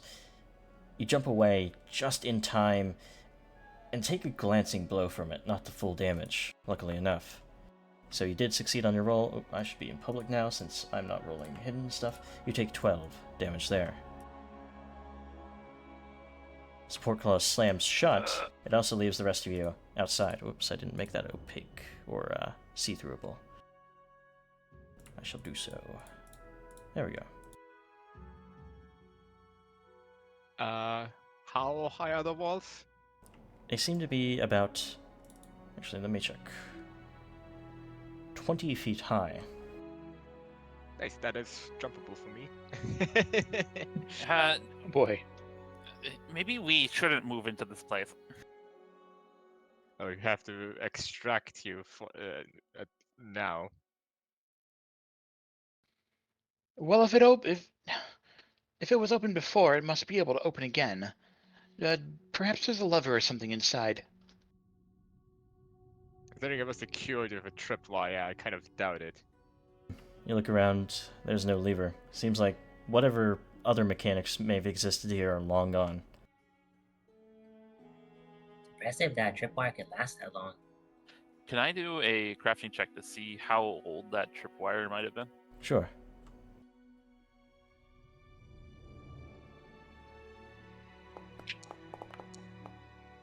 There's certainly no way that that was there for however long this place was there. Somebody set that recently. Well, it's definitely recently done. Well, you're not being bombarded right now, so probably by someone who's not here anymore, at least. Can I see this opening in the wall Yes, you can, down here? as you look across.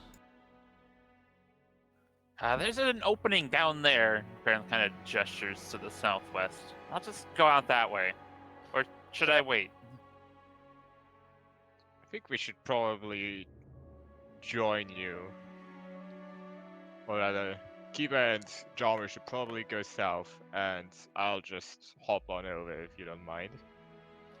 Very well. Splitting the party, what could possibly go wrong, right? Yes. This is more of a non-consensual splitting, though. Gaz, you explosive leap? Yeah, I'll get you across. So you're able to propel yourself up and over the wall there, meeting Parent down there. The rest of you, just as you're reaching the breach there after Gaz's jump, you see something just flit through the grasses as if something was zooming by them at some incredible speed. Before, well, something happens, I do need all of your initiatives. Some creature is hiding itself with great speed.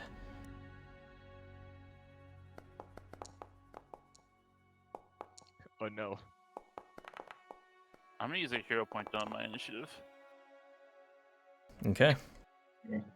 Aim here.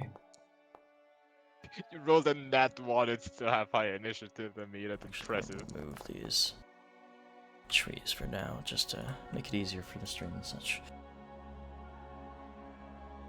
That being said, I need to roll their initiative, whoever this is.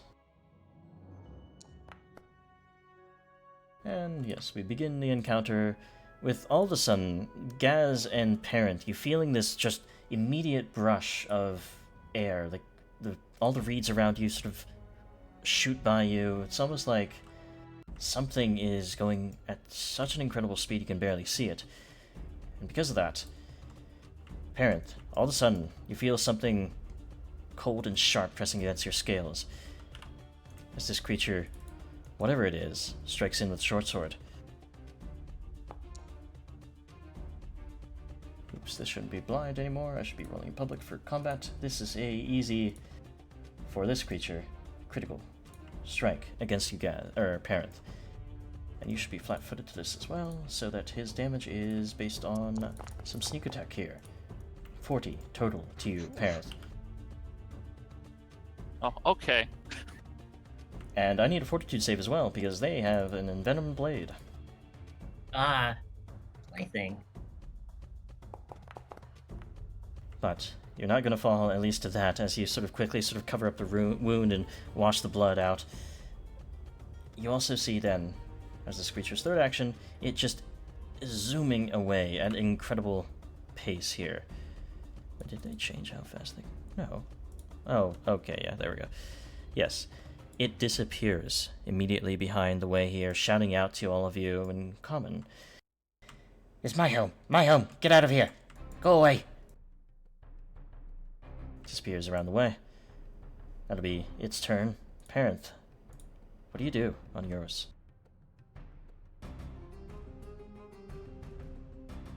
Okay. I have 1 health. It seems familiar somehow. I'm casting Fireball. Where at? Rage mode activated. Well, let me... I don't think I wanted to put that there, but it dropped. That's fine.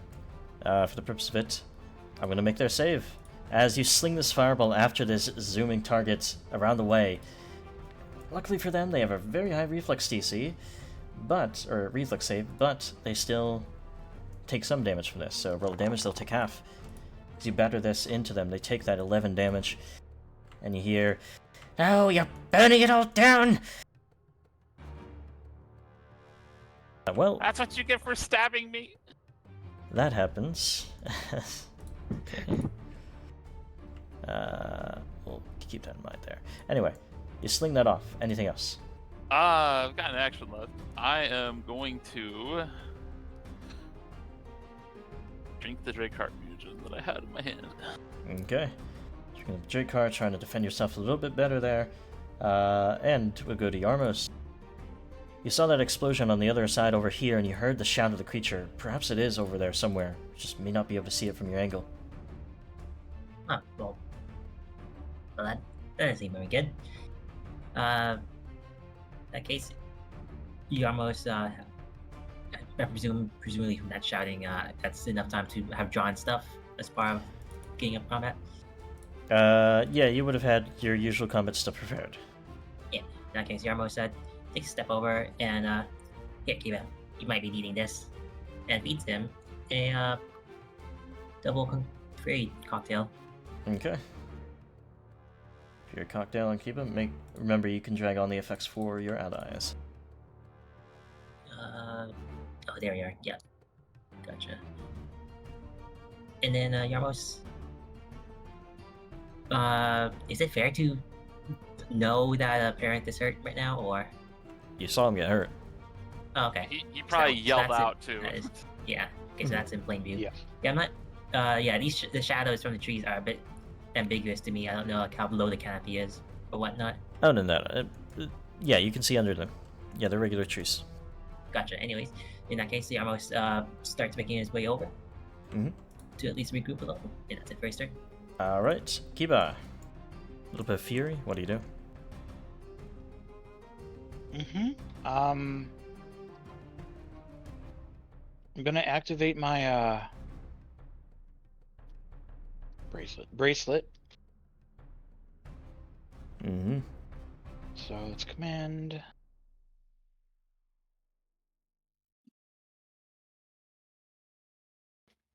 And get about 60 feet closer to parents. Alright, pushing as hard as you can. Across the way.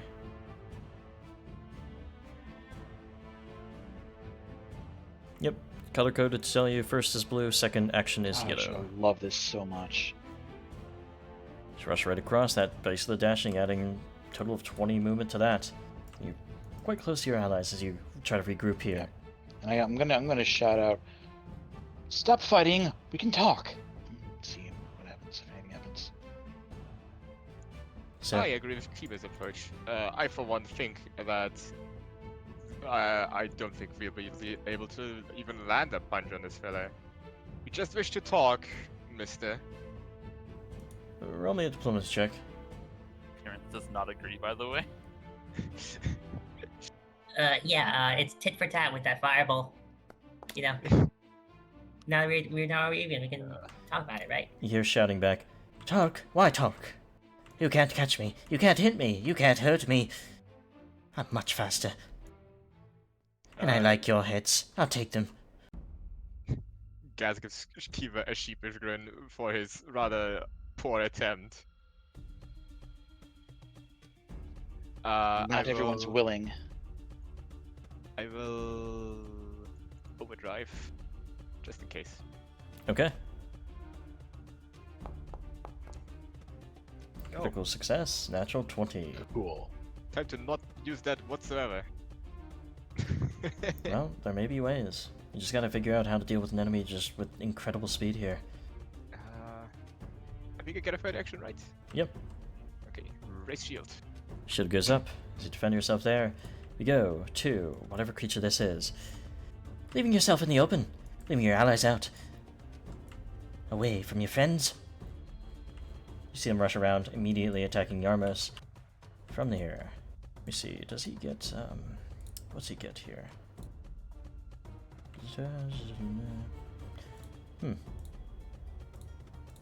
Ah, yeah, they can do that. Okay. Oh boy. So they are going to, as they rush up to you, Yarmos, they're going to make a deception check to try to make you flat-footed. Alright. They feint towards you with wicked speed here. This will make you flat-footed. Yeah, for sure. Or what is now going to be off guard in the remaster. I like that. Which is so much better, So by much the better, way, in my yeah. opinion. It's better there, it's better with spell ranks instead of spell levels, because it So gets much so less confusing confusing, when yeah. you say spell level or character level, yeah. A lot of good changes, but they are able to get you off guard here and slice in for what is only a hit, though. Oops, rolled damage twice. You are not taking a bunch of damage there, you're just taking the first one, which is 15. I do need a Sure. fortitude save, though, as they Okay. poison you once more. I figured.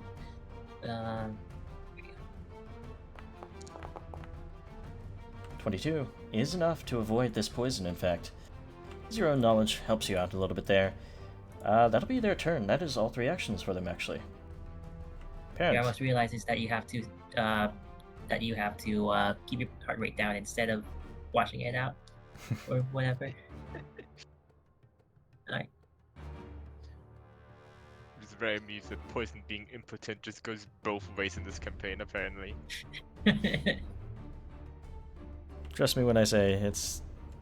You just gotta work through. Anyway, Parrot? I'm Still- sad. I can't get in range for anything.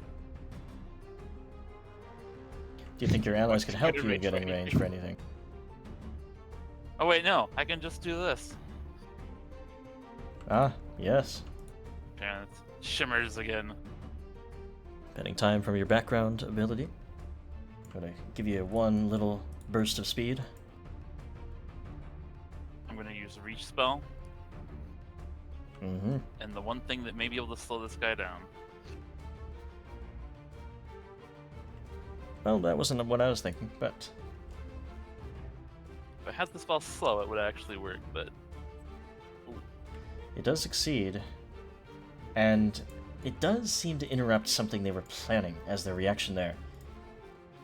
oh, okay. So as they sort of like turtle out in this, you know, there's like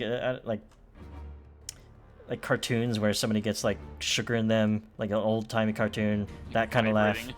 like vibrating laugh in front of you. Oh boy. I can't do it. I'm not gonna even try. But Yarmos, your turn. Alright.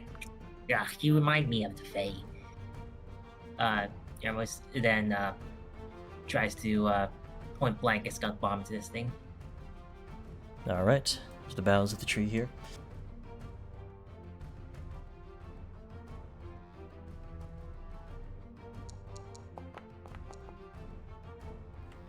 Not able to hit, or not able to. It's not a critical miss, so you can still have him roll the save. Full. That's the point of it. But he still gets 1 degree higher on a splash, and with that, he does critically succeed. Unfortunate.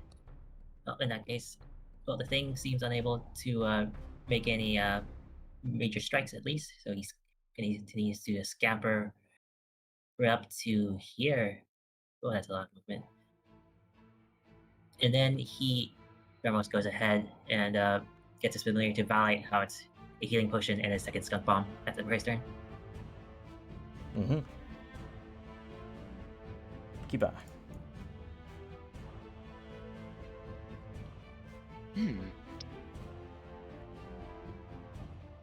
I could charge it and be out alone in the open, or I could cluster together with my pals.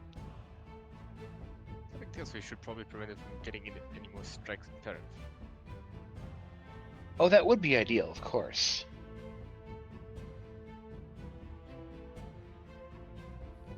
One thing I'm going to have to do, though, is I'm going to convert my weapon into a flail. Okay. So that's one action on that. Oops. What the fuck? Oh. I forgot a door, apparently, here. That's in the overhead? Okay. I have to fix that. Let's see, does my automated thing have any... I don't think so. I think I'll just use the fake weapon type I have. Okay. And I'm gonna heal Parent.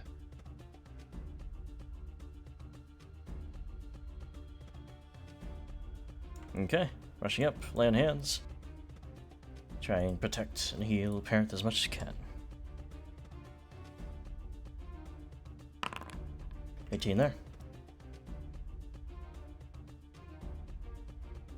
So, make sure to get your 18 there and drag the Lay on Hands spell effect onto Parent for him. And that'll be you. Gaz.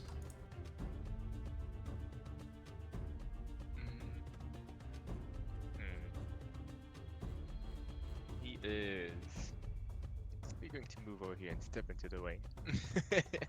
Okay. Raise shield. And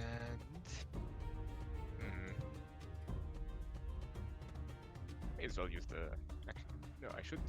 I shouldn't reroll my overdrive. Let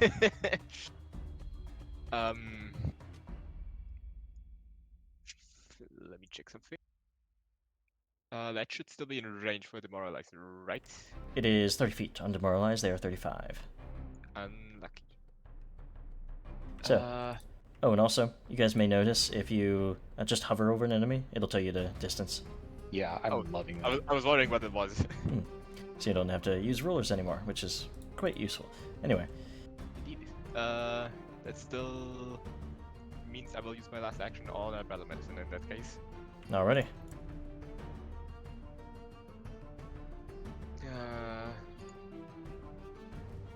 I will use my simple, what's it called?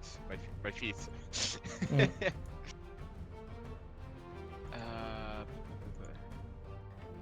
Sorry. Just It's roll been a while. Yeah. Sure. You find Sure. the macro there. See the treat wounds macro. Put that in your macro bar so you can easily apply it in the future. Gotcha. Yeah, you'll have to target Parent and then, yeah, make the roll.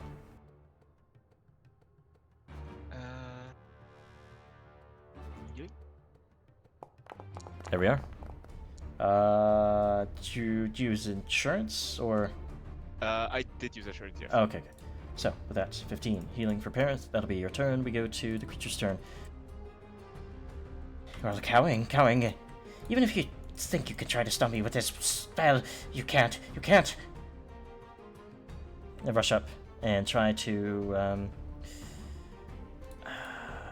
yeah, he's gonna have to try something here. He's gonna try to strike at Gaz.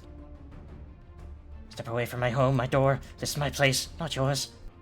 He misses, though, against Gaz with a strike. And, will he bide his time? Yes, he's gonna run away. That's how he plays it. Rushes around the side. Act here. Out of sight. See you guys once more. That's a hell of a move. You. I want to recall knowledge. Okay, for this will be nature.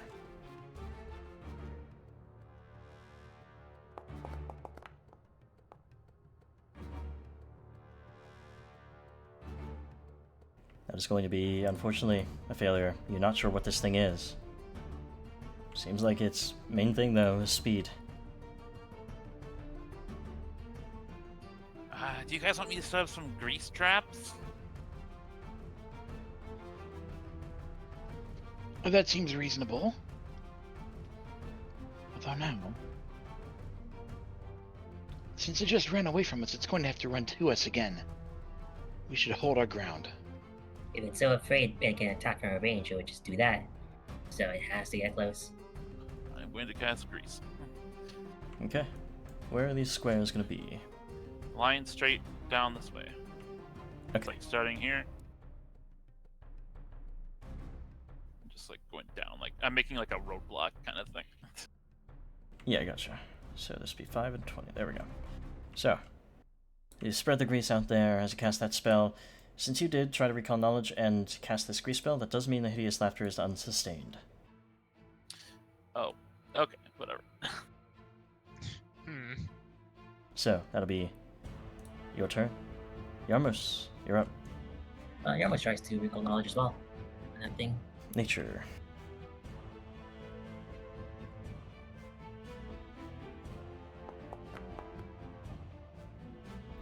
That will be against a creature like this. You've never seen something like this. You're not sure, actually. Oh wait, no. You do know something about it. This is a Quickling, a fey creature. They are small creatures that are just known for their incredible speed. And they're all about it. What do you want to know specifically about them? Special abilities, please. So, most notable thing that you haven't seen in part of its special abilities is if it is able to, with a reaction, it can dart away using half of its speed from the strike. It will still be able to be hit by the strike, gives them a circumstance bonus to it, but they can also get away from it as well. That's certainly It's gonna obnoxious. be unpleasant. They are known for their hit and run activities here. They're not going to just stay in combat. They're going to run around. So, anything else there, Yarmus? I'm trying to formulate a game plan because there's little to be done at this juncture. But Yarmos is one of the squish here, so you're gonna move over here and he's gonna valet the Tree? skunk bomb out of his head. Pardon? Don't worry about it. So, Oh yeah, the valeting. trunk. I mean, he's valeting the healing potion out of his hands and a Drake heart regen into it for now, and then he's gonna apply that to Gaz when he has a chance. That's it for his turn. Okay, so let's get prepared there. Kiba, standing there on guard, wondering where this creature will come from. What do you do? Raise shield, and I'm going to ready so that if this creature comes within melee range, I will attack with trip. Gonna use a trip, okay. So, is he ready to sort of like trip it down? Do you have the shield augmentation to allow you to do that with a shield and a what? No, weapon I in have a hand? flail. Oh, you have flail in hand. Okay, yeah, you're good. So, Gaz, your turn. I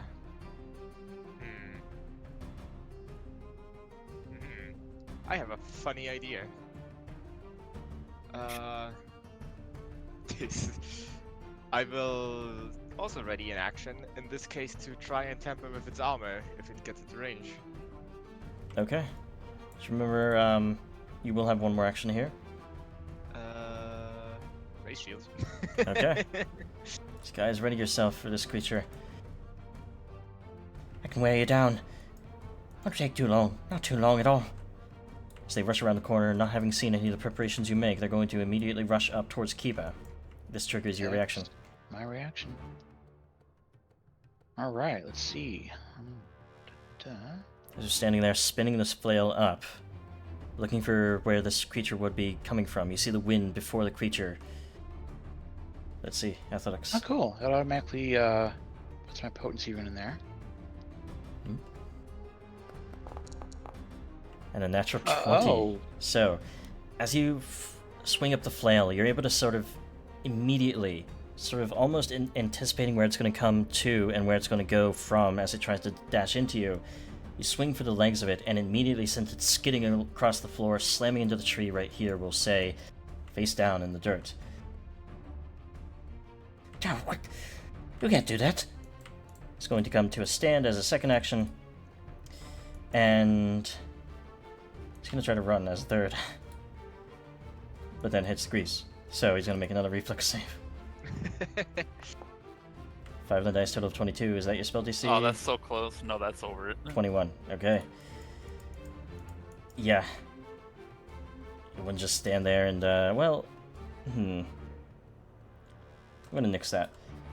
Let's not make this combat too long. It's trying to defend its home. So, as it stands here, stands up. Well, if you're gonna try to stop me, I'll show you can't stop me. He's gonna stab towards Bareth. And critically strike him. But he's not flat-footed, so it's only gonna deal 8 damage to you, Bareth. Try to hit me. Come on, try to hit me.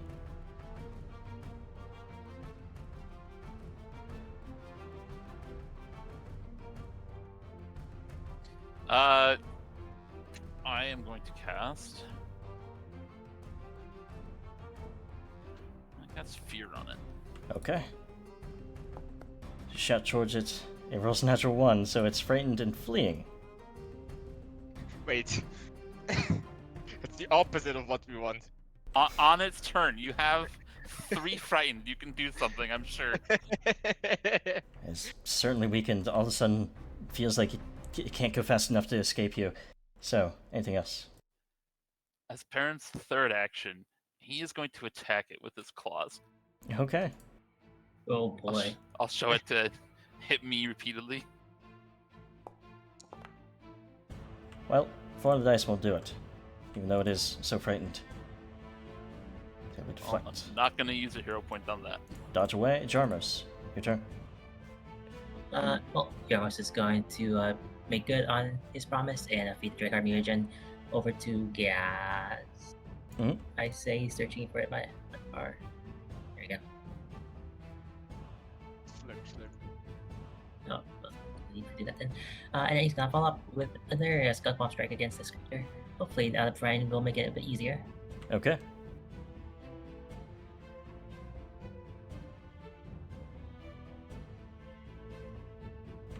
Yeah, let's sorry, see. just double targeting. That is definitely a hit. Roll the damage. Just slinging the skunk bomb over towards the corner, because I allow that and allow you not to hit your Sure. allies and all that. Surely you can't have that much fortitude. He does take 10 damage there, and he will roll the fortitude. If he rolls low, which will be a failure on his part, he is And sickened and slowed. slowed. So, as you see him sort of take this skunk bomb to the face as he's battered by this fearful magic from Parent, he sort of is wide-eyed as all of a sudden you see him.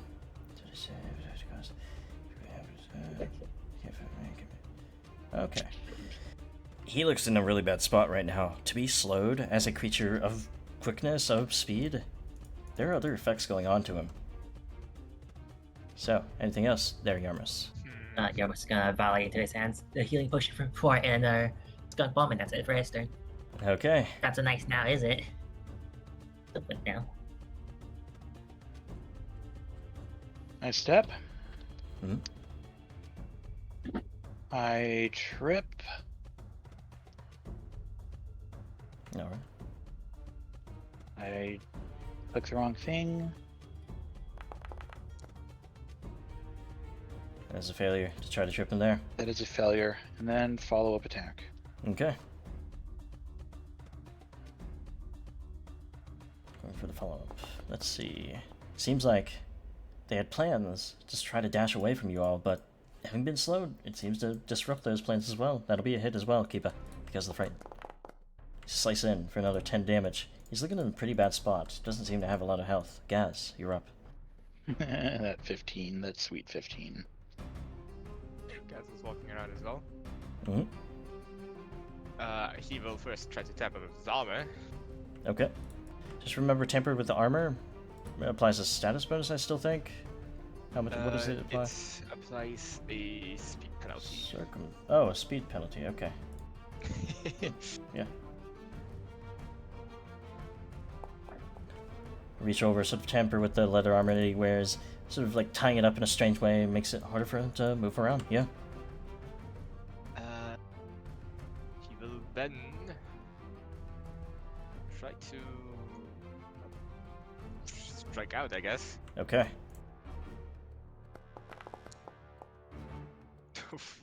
Missing by 1, even with the flank. So I'm going to strike in. We go to his turn. Oh no. Right. Sorry, oh wait. turn. Yeah, okay. As we go to his turn. No, I can't stay here. Gonna start running. Use his action to get to here.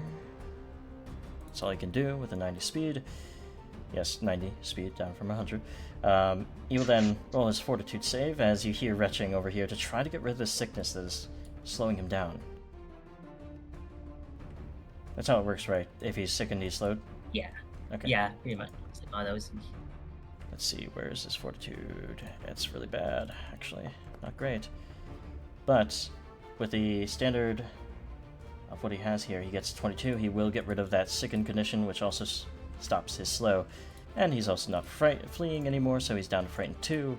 And tampered with armor. Has to interact. Okay, so that'll stay. Parent, anything you do? Yes. I'm gonna try to airburst a fireball again. Okay. It's on a warpath. Can't let him get away. I really can't blame him at this point. I mean, Oh, okay. Knight of the there dice. was the whole attempted murder thing. Yeah, as they seem to still have enough in them to be able to sort of dodge away from this fireball, hearing that flame burst from behind them. Not happening again! Not again! I guess that's all for me. I Yamas? haven't even placed down the template. Oh boy. So it's like, is it not visible right now? Because I think it's blocked on my end. Yeah, he's around the corner. Okay, it's just in the corner. somewhere. Yeah, because I keep hearing about how he disappears and stuff, so I didn't know if that was just him being on the side of the building or what. No, he's just out of reach. Just running laps on us. Fearless. Hurries over, and wow, he's all the way around. Good grief. That's Mm-hmm. why I used a fireball, because it's a burst. Oh, gotta keep going. And then he's going to. Oh, that's just barely in range for the skunk bomb. Mm-hmm. Alright, let's do it then. Sling off another. Racing after them and throwing this after. Because you're in the range penalty, this will miss. Wait, does it? Skunk bomb's full range is 20, correct? Yes. So they're 40 feet away. Oh, you have far. Wait, okay, let's see. So, I have far up. That's only an increment of 30 though, so it's still it's my range. yeah, it's still out of range. Normal range, yeah. Mm. Unfortunate. But well, that's still a Yeah. attempt at this. So roll their And fortitude that's 2 save. damage. And they do take 2 damage. They do succeed exactly with that, even with frightened. So they will get a critical success, and they will take the splash of 2. Okay. Just try to chase him down, Yeah, try to hit him okay. with it. It's a really hard shot there. Kiba. I stride and I guard Parent with a readied trip. Okay. Gaz, we go to you. I assume shield as well, Kiba. I don't have enough actions to do that. He is going to stick Oh, around okay, here yes. and ready a grapple. Okay. Now we're thinking. Also raise shield. So, as they are racing around, Doesn't matter, I feel fine. You just can't keep up with me. they rush across the grease and will try their reflex save. DC 21. They hit a 20.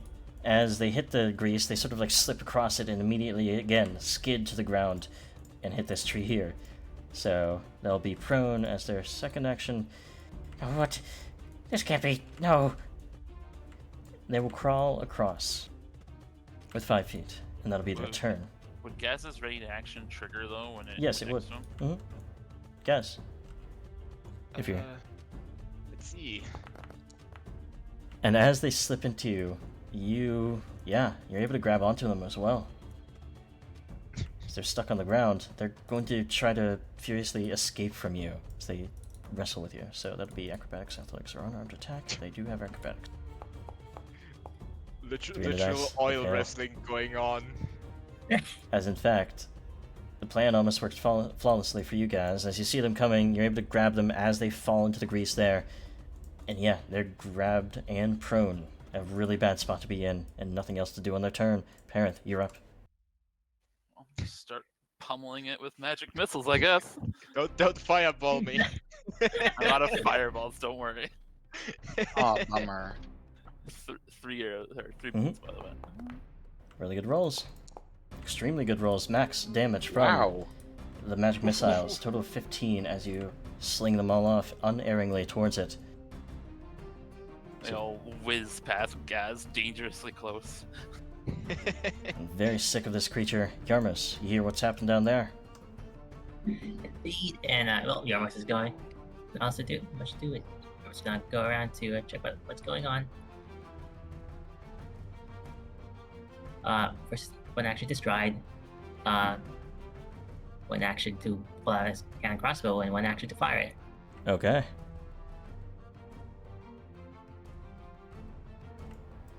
Shooting off a bolt.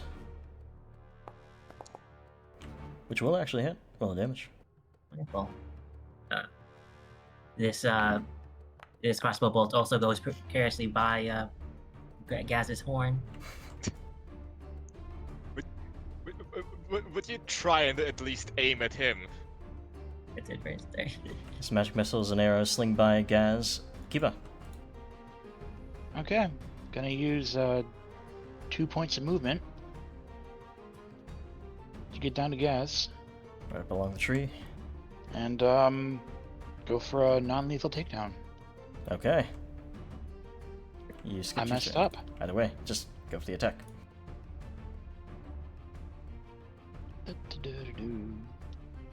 Alright, did I have a target? Good. Is there a non-lethal in here? No, it's Adam -2.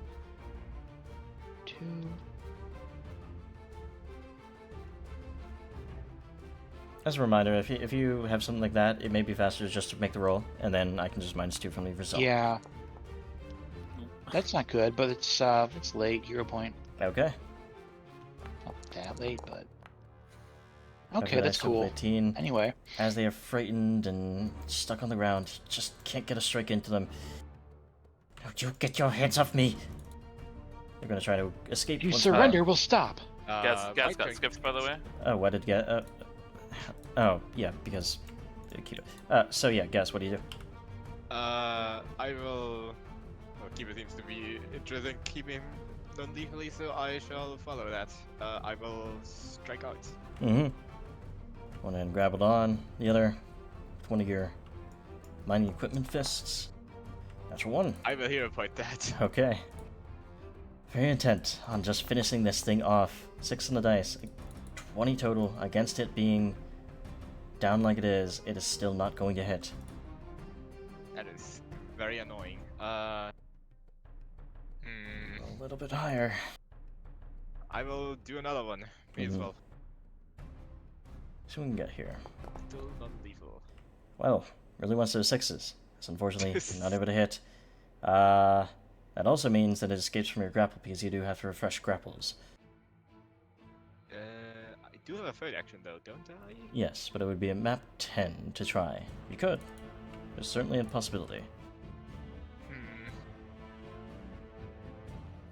May as well. Roll a 20. I feel the 20 coming on. Mhm. You're a good influence. Go. I was very close. That's So close. it's good enough. Oh, Oh, It's just barely because this creature has really low fortitude saves. It's going to be just enough to get a hold of this creature. Oh wait, that's a strike? A non-lethal one. Oh wait. You mean a non-lethal strike? I thought it was a you grab. didn't. Yeah, I thought you were holding on still. Guess not. Oh. Okay, so if you are making this non-lethal, it doesn't hit. You see the opportunity to kill though.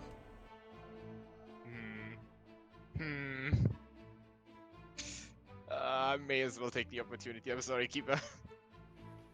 You see them struggling there. You're trying to sort of batter them into the head, but all you see is their collarbone easily struck and crunched in. And unfortunately, for the creature, you've had enough of this. Yes, it's 13 damage, but I've also had enough of this. So, as the creature falls, I'm not going to leave it have 1 health and fuck off.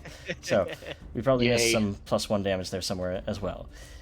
That being said, it is dead. You put a lot of enthusiasm into that strike. Mm-hmm. So,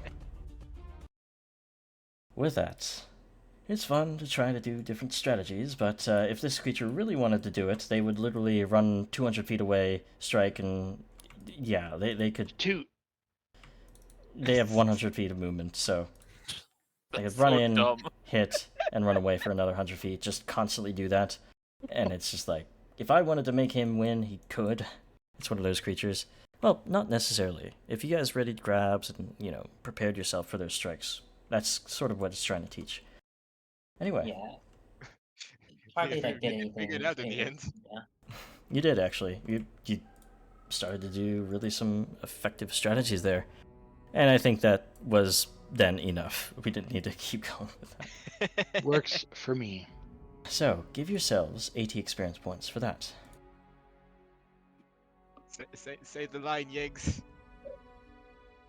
Wow, it felt almost like a giant centipede of an adversary. Wow, that thing was really annoying. It As all was. Fae want to be. As you guys are picking up the piece. Sorry. We're lucky you're still standing. That was a very devastating first strike it landed there. Unfortunate, it didn't seem to wish for redemption or for diplomacy. The But I attempt was suppose they made put and this it was kind on. rejected. That's enough. I mean, if it was Gaz trying to tell me to stop fighting, I wouldn't have stopped fighting, personally. As you guys finished up that fight there, in what feels like it's maybe not the keep that you're looking for, your Kobold princess is in another castle here. We're gonna take a 5-minute break. Okay. Lovely. Gotcha. That's good. Where did I put my break thing? Oh, did I just change the... okay. So Yeah, we duplicate have our this. break at 2 hours in instead of hour and a half. Relearning OBS. What the fuck? Do I have to press Control C? Yes, okay. Just a little level 5.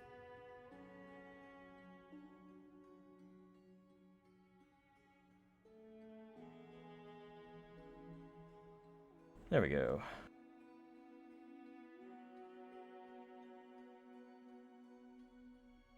Pause the game, and I'll see you guys in 5 minutes.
I'm back.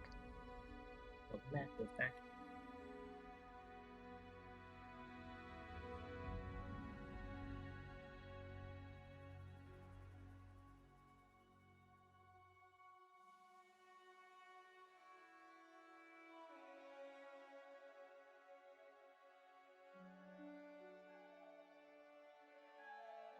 So, like, is there anything that we should be doing with all the +1 stuff we keep getting? Like, is there a can we like combine them into a +2?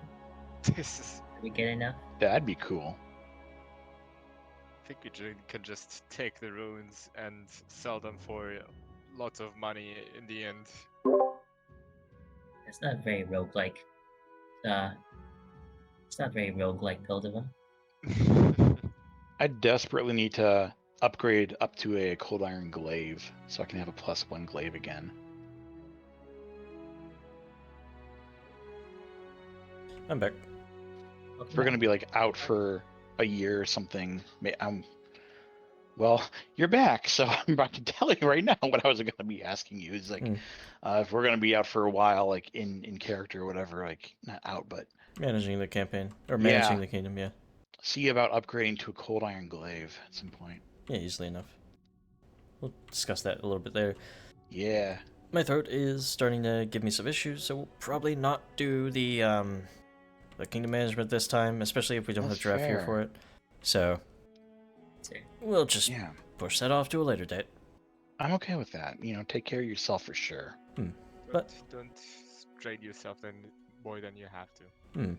We will, I did promise we'd come back today, even though always has to be something getting in the way of things, but yeah, I'll be fine for another, what will be 45 minutes here for the session. Sure. That's good. So, let's get back into the things here. We still, I think, have to wait on Thay here. Yeah.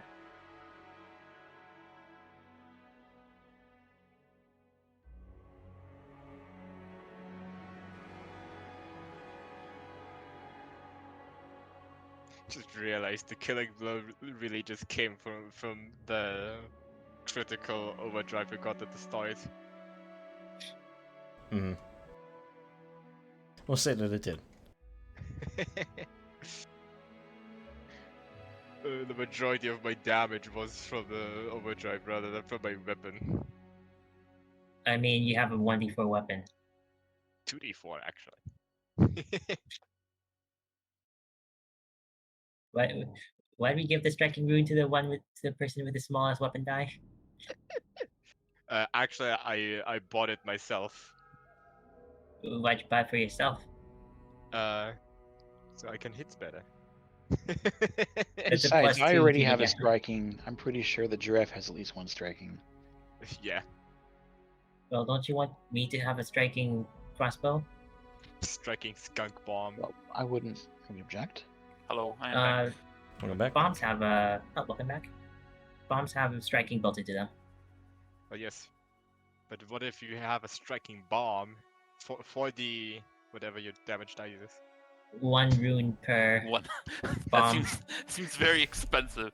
If we have spare striking runes, parents would take a striking rune. Yeah. Where's Dagger?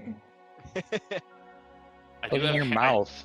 I do have Hand of the Apprentice, which lets Yeah. me launch a weapon like 500 feet.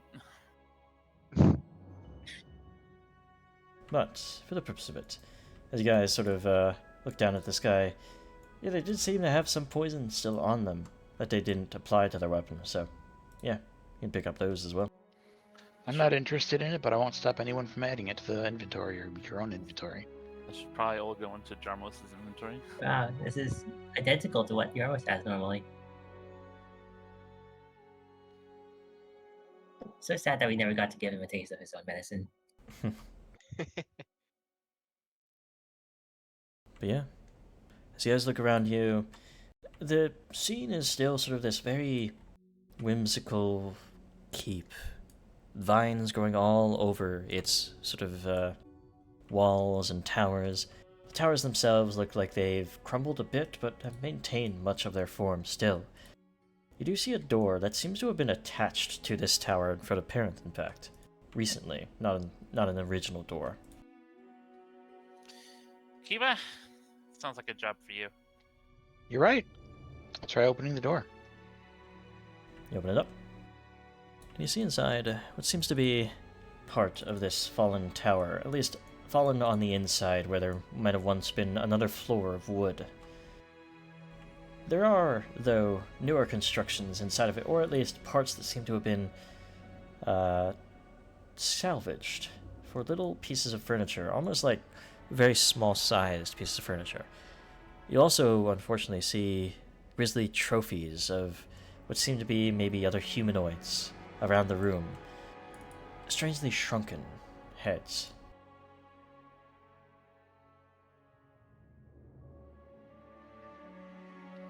Incredible. It's very uncomfortable. Yeah, it seems like we've taken care of a murderer. He certainly had a hobby. Oh, and as you guys have stepped into a new area here, roll your perception. Essentially, whenever it's another area or room, you can think to roll your search check as part of your exploration activity. As you guys look around, Parrot, you sort of crane your neck up, looking up at those, like, sort of some of those fallen floorboards. The ones that still attach themselves to the side of the tower up there, 20 feet up, have an urn precariously placed upon one. Parents will definitely point that out. He was the only one who can reach.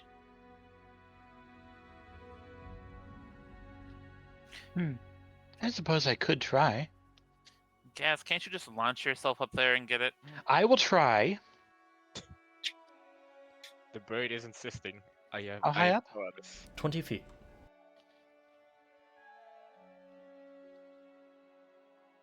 I could find a good spot for climbing. This should be no problem. If there is a good spot.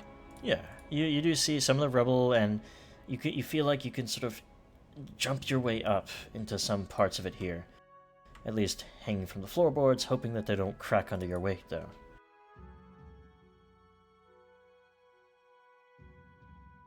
Be precarious. Parents prepares to catch this urn thing if it falls. Cool. Okay. This sounds fun. I'm gonna do this. I'm gonna try getting up.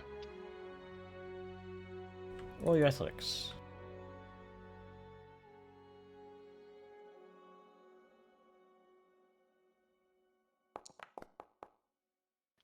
Ooh. And as you begin to lift yourself up, DC was 25, at least not to break the floorboards as you're going up. You find the right handhold, you don't overstress them as you hold them against the wall, like where they're closer to the wall than further away, and you are able to sort of clamber your way up to the urn. Now, how are you going to get down?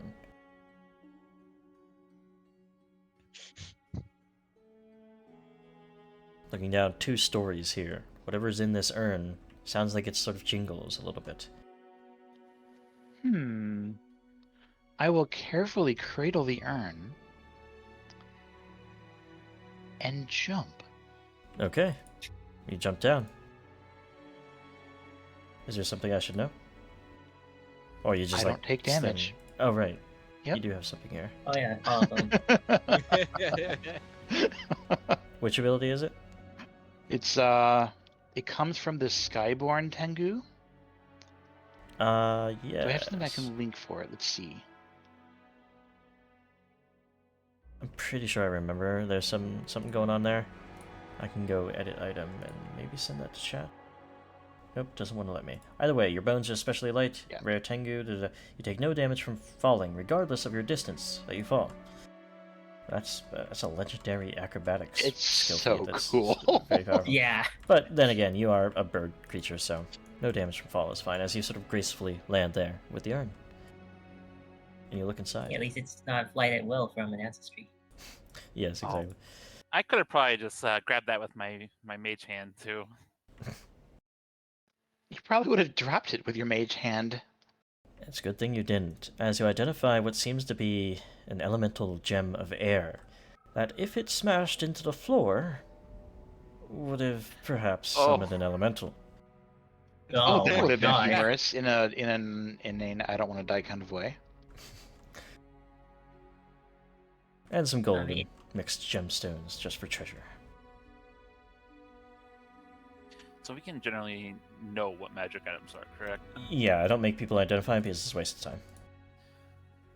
Unless it is a very specific and unique sort of thing, then I will sort of make people identify for special stuff. But for an elemental gem, it's a common item. you don't need to do that for commons.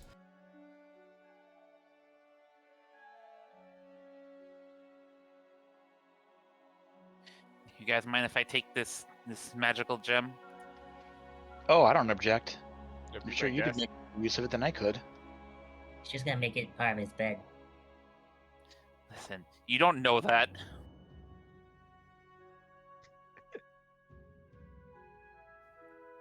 Does it look very comfortable to lay on? Well, as comfortable as a gemstone could be, sort of a rough sort of... And as you put your ear up against it to try to test it, or like your cheek, you feel the rush of wind inside of it. Maybe soothing to some people. ASMR or whatever.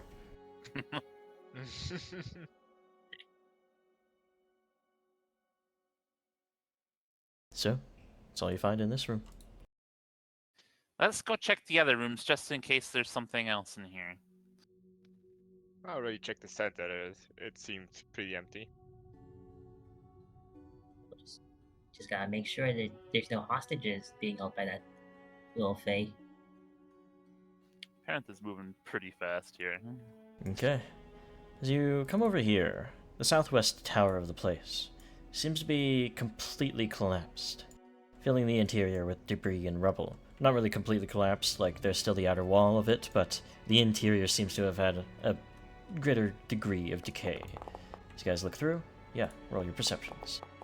I just need to get in the habit of automatically doing that from now on. Yeah. Helps me a lot. So, Parenth, once again, your keen eyes for treasure find something glinting blue in the corner of the room. Sort of underneath some rubble, you sort of claw them away, and you find the archway. A remarkably well-preserved mithril statuette of an elven woman wearing archaic robes framed by an archway of mithril branches. Huh. Pretty. Does she happen to have green hair? It's a mithril statuette. She has blue hair. Well, that's going in with the treasure then. It's Right, the interesting. icon made me instantly think, oh, it's a PT. Yeah, no. I sometimes I just don't have icons for things, so I get the closest as I can, and that's blue. That's fair. Yeah. I wonder who made this and when. Roll me a religion check, Giba. Speaks to your interest. I've been playing for so long in more than one game, and I still have a hard time figuring out which button is proficiencies. Yeah, the hand icon sucks for proficiencies. It should be like... it should be the metal icon, and the metal icon should be like... I mean, I don't know, a foot. It literally could be like... That could be the easiest thing to... Oh yeah, that's feet. There we go. Yeah. I prefer something else, but either way. Literal feet. Yeah. Religion from Kiba. You are able to tell that this statuette is a representation of Findoled. This is a god from Age of Ashes that I should still be able to pronounce from long ago. Findoled Lara. Oh boy. Findoled Lara. Something like that. It's Elven. The Elven goddess of art and architecture. It seems like this. It's a very rare find. You could sell it for its value, but somebody who knows about ancient Elven antiquities could buy it for a much greater price. Might be somebody in your town who knows about more of this. We should probably hold on to that as a result. Sounds good to me. At the very least, it would pretty up our place. Delaware. Delaware. As we're moving, Mm-hmm. Parenth is looking out for like traps as well. Yeah, in the actual courtyard, yeah. Roll me your perception. That's part of perception, yeah. That's part of the search, I presume. I'm gonna roll as many perceptions as I possibly can while I have this Drakeheart fusion on. Beautiful. How long does Drake Cart last? 10 minutes. 10 And minutes. since Okay. I'm there with him, So, as you guys are heading towards this northwestern tower, it stretches high into the sky. Its upper reach is hidden, actually, in some of the forest canopy. Hanging vines choke the tower's exterior. and they seem to be festooned with bleached humanoid skulls protruding from them. The vines nearly obscure some dark arrow slits around the tower, and at a ground level, a closed wooden door as well. Parent, you are able to tell something slowly slithers like a vine itself amongst the vines at the top there. Something lies in wait with your perception check there. He's gonna be quick to point it out. The skulls moving something. We should recoup a little bit before we check that one out, probably. I'm not opposed to this. Kind of backs off. I'm really glad I asked to check at that point. Wow, that's horrible. I'm feeling less and less conflicted about how I deal with people as time goes on. So fall back and spend a little time patching up wounds. Like a plan. Plus, I can also prepare a welcoming surprise for whatever is waiting us in there. I'm kind of sad I used all my fireballs now. These guys sit there. After about 5 minutes or so. So before we get a chance to really heal. Yeah, I'm get a having to chance to refocus heal. before I can heal. Well, you are sitting right next to the place that seems to have something actively sort of guarding it. You see creeping out from the vines there what seems to be some sort of massive amalgamation of vines and thorns and some sort of like strange stump that they all sort of protrude from.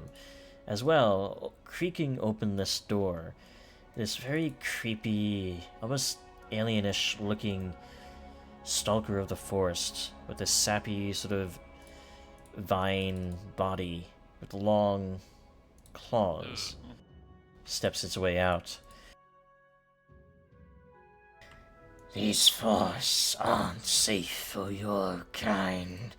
Let us introduce the dangers that they hold. And you burn some of my vines. They knew you guys were around here, and they're gonna take the opportunity while you're just sitting down to heal. So, roll your initiatives. Legally distinct, illicit. It's not it's not a mind flare, it's a plant flare. Yes. And don't ask me to do any more of his voice tonight. So, Yarmus, we go to your turn. As we Maze were start. able to pull off that much. Oh, well. It's quite unfortunate. Right, you almost has a skunk bomb already in hand, and an elixir of life prepared, like just in case. And he's gonna start by first trying to recall knowledge about the little creature thing, the humanoid one. Okay. Yeah, that'll be a nature check. Gotcha.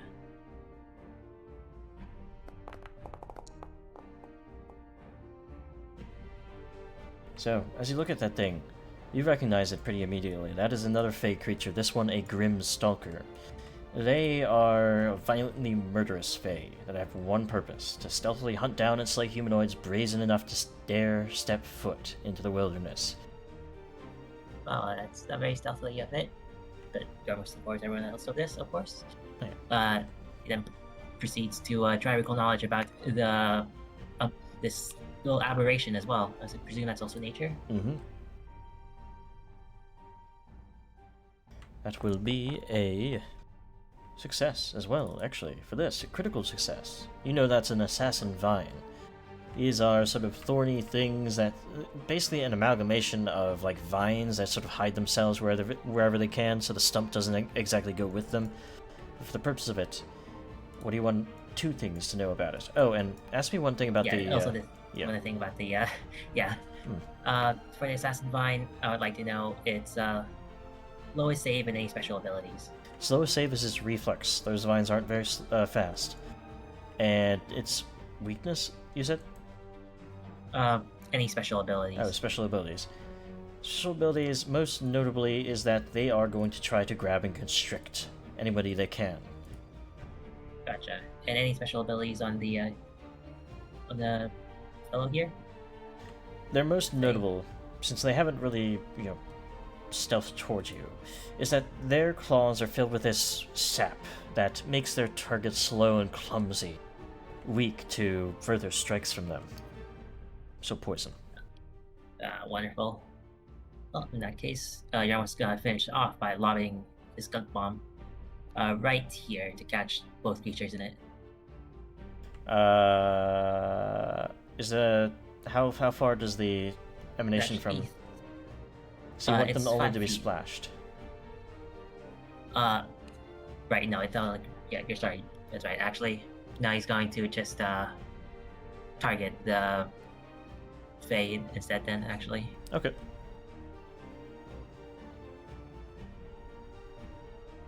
Yeah, it only gets the main sort of hit effect Yeah. if you Yeah. target them.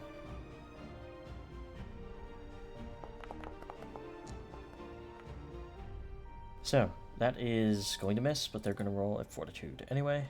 See if they can be... Yeah, I was throwing around the idea of using a blind pepper bomb, which is why I had mine catch both of them. They are unaffected by the fortitude save. It's able to get through it, taking a little bit of that poison damage though. Gotcha. That's it for his turn. Alright, Parenth, you're up.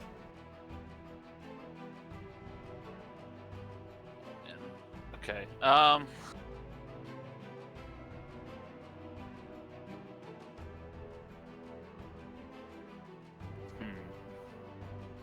You know what? Items are there to be used. Mm-hmm.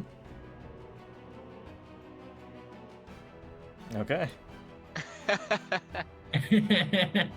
we'll summon an elemental for a...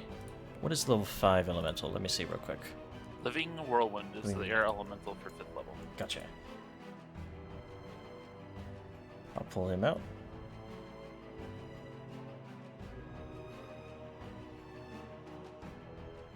There he is. Where do you throw this, actually? I'm gonna drop it behind the stalker guy. Okay. I'll get around there. Living Whirlwind, I'll make sure that you have permissions to control it as well. Well, I actually, do believe with the usual casting of a summon spell. oh yeah, it's a summon spell, so you do have control of it. Yep, and I do believe it has 2 actions to use immediately. Yes. Mm-hmm. But I don't know if it rolls initiative or if it's just like. So on my turn. it's on your turn, yeah. For summons. So you have control. You can click into it and see what its stats are. Slinging off this gem, this whirlwind whips up around this creature. Excellent. Well, I'm going to use my remaining action to move Parenth away, All right, rushing away. and I'm going to have the whirlwind strike the creature. Mm-hmm.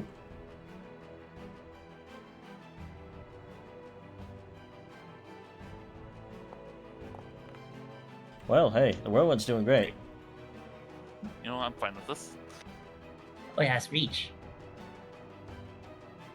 10-foot reach, even. Good grief. Oh, Well, it does. It's 10 foot just means one away like that. But yeah, still Oh, crit. Is 22 damage to the Grimstalker as it batters in with all this whipping wind. All right, well, it's going to make another attack with Map -5, I guess. Mm-hmm. We'll miss that strike as the Grimstalker realizes what's happening. It throws away that strike, sort of defending itself from the winds. Guys, we good to you? We're not planning to approach Amari.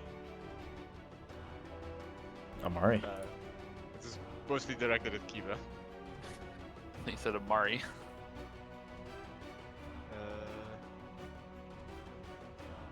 Because if we don't, then I will place a mine in their way. Back off.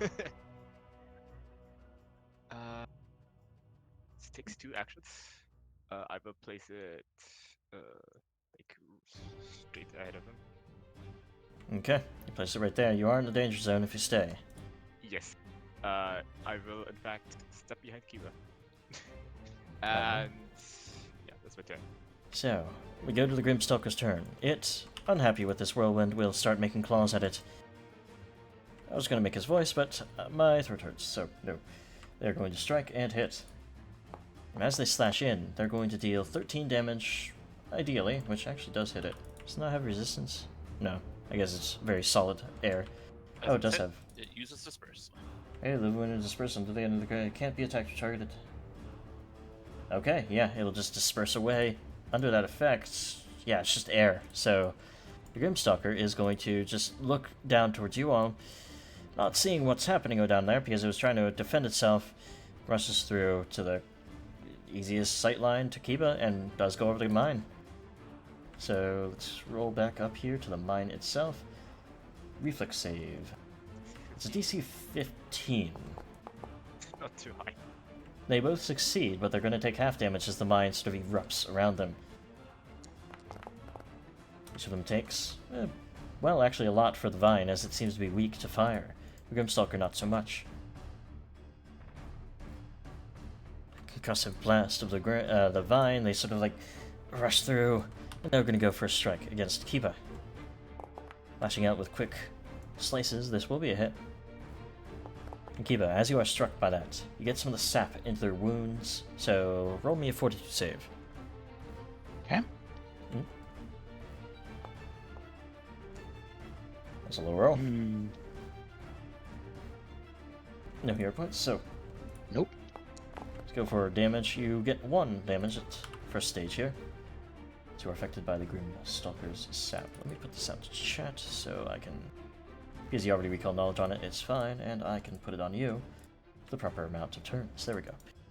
That'll be its turn. We go to the vine itself. As it sort of took a blow from that mine, it's going to sort of crawl its way up to here. And as it does so, it's going to use its reach to... Oh, what? As at the end of his turn, the disperse ends, and it can rematerialize within 25 feet. Oh, okay. It's a pretty powerful thing. That being said, as it strikes out the vines towards Kiba, it can't hit there. It's going to go for one more. Natural 20 will hit. Oh boy. As the vine hits disappointed. you, Kiba, you take another 20 damage from it. But since it overexerted itself for that turn, it can't really get a good grip on you from its strikes. So, oops, it's not 20 feet in the air. There we go. That being said, Kiba. Alrighty. I'm going to actually convert weapon into axe. Manipulate, which find out if that triggers anything as Doesn't seem I equip.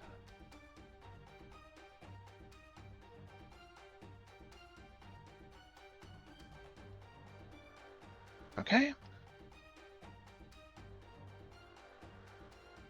It's about flanking with the Whirlwind. There we go. And I'll try to focus fire for now. Mm-hmm. I don't know Well, if either of these damage types are gonna that is a crit. have a special effect, but As you cleave into the thing with the Oh. cold iron flaming battle axe there, yeah, that's going to do a lot otherwise. In fact, it seems like the cold iron sizzles as it burns into them with the flame as well. Yeah, very quickly bringing this thing on death's door. that's my turn. Okay, Yarmos. Yarmos takes a step over next to Kiba and feeds him a elixir of life. Actually, should you have the Fury cocktail? How long does Fury last? 10 minutes. Yeah, 10 minutes should still be on. Okay. Yeah, I wasn't sure if it'd be on or not. Yeah, I need to make sure the duration is correct on my end. Anyway, Yeah, Elixir of hopefully- Life. Hopefully this will help keep up with the poison coursing through his veins. 15 healing. In addition to this effect. I like that. Thank you. Well, specifically for situations like this. Yarmos then finishes off his turn by volleying another skunk bomb and a alchemist fire into his hands. Okay. Is it for his turn? Hands equipped. We go to Parents. Back here. He's going to do a 2-action scorching ray. Okay. Against each of them. First one's against the big vine. Big Vine will be critically struck by that fire. Oh boy. As you sling it off, it will take double damage, burning immensely from it. It's really badly injured at this point. Nice, lucky day. Second one Well, against the other guy. yeah, okay. not these guys' lucky day at Oh my all. god. Another critical, as you aim these so perfectly just down the way, it's just like sort of very easy shot between the trunks of the trees. He takes double damage and he is obliterated by it, burning up, screeching This as is he what goes to the happens when you ground. try to murder us. As my third action, I maintain the summon, giving it 2 actions. Mm-hmm. It flies around the vine. Shoots around. And it attacks. Okay. That is another crit. The vine is a lower level creature than that whirlwind, and as it is battered in 2, I don't think you rolled the crit button, but Oh, I because it's thought it different was for not a crit, but okay. it there is you go. great, yeah. 28. Yeah, as the winds just swirl around it, it seems to uplift the flames from the other sort of strike, and yeah, it is destroyed by that as well. Well, that was a very trivialized encounter. Very, very good rolls by you guys. I was about to say, that seemed like a bit of overkill. You know, I probably should have not used that gem here, but Hey, made it easy. And you guys were attacked while you were low on health, so it's a good time to use it, in my opinion. If we didn't use it here, would we ever use it? Nope. And it would be obsolete after 2 levels, and then, yeah. you gotta use it if you've got it. Alright. So, give yourselves for that 80, or actually, yeah, give yourselves 80 experience points for that. Oh. That gem was cool, but I'm kind of sad I broke it now. You could still can always- chat with your relevant friend while he's around. How long does the summon spell last? It's just trying to speak. 1 minute. Yeah, and it disappears. Okay. Anyone here speak Oran by any chance? No, I only speak civilized languages. I imagine the air elemental probably thinks it more civilized than you. You would hear, like, what the are you saying to me? Like, I'll have you know that I graduated at the top of the with over 300 confirmed. 300 confirms. Like, I meant no offense. I just don't think before I talk. yes. Aren't you a bird? Aren't you a bird? Don't you also speak Orin? He's Not a bird. I'm a tengu. He is not an air elemental either.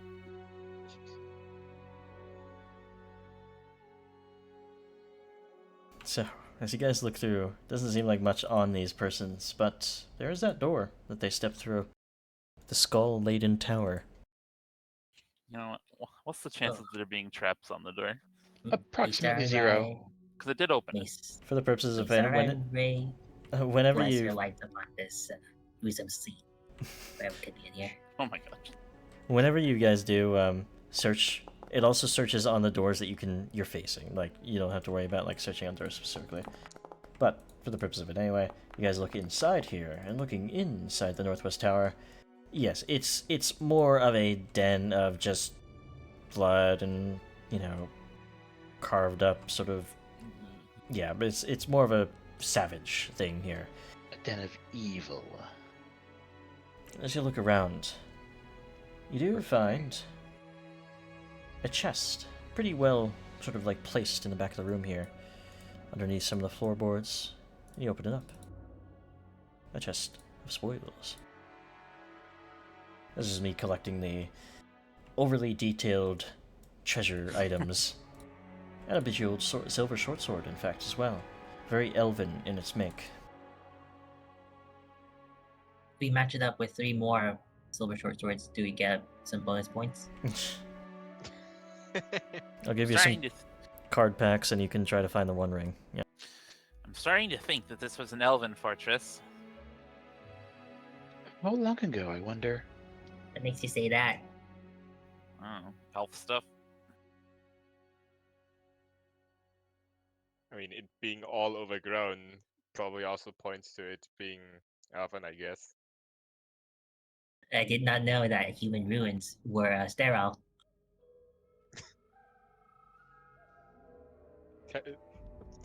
The wildlife kind of takes longer to overtake it. Parenth will quickly shove the stuff in the bag of holding. That should all sell very nicely. So, as you guys head around, you see one more tower on the periphery of this place, northeast. One that seems to be a little bit less for wear, but still very filled with sort of like... Oh, alright, Parent, you are immediately swarmed by rats as you step into the room. Oh, okay. Incredible. Roll me initiative.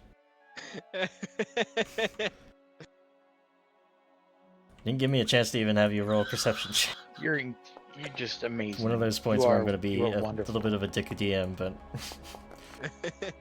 You know what? It's fine. They're rats. What a way to start. We've been going so well.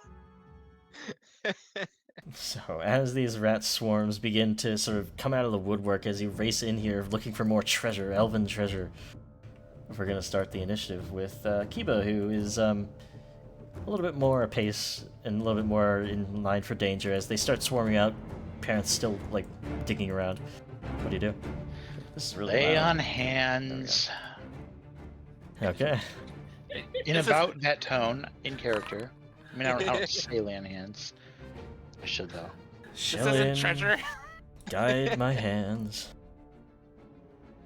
There's a bunch of rats. Let's kill them. So, as you're able to heal him up, make sure to give him his buff as well. Anything else? I should give you your buff as well. Especially since this is like half the reason I did this. Okay, and then the strike with the X.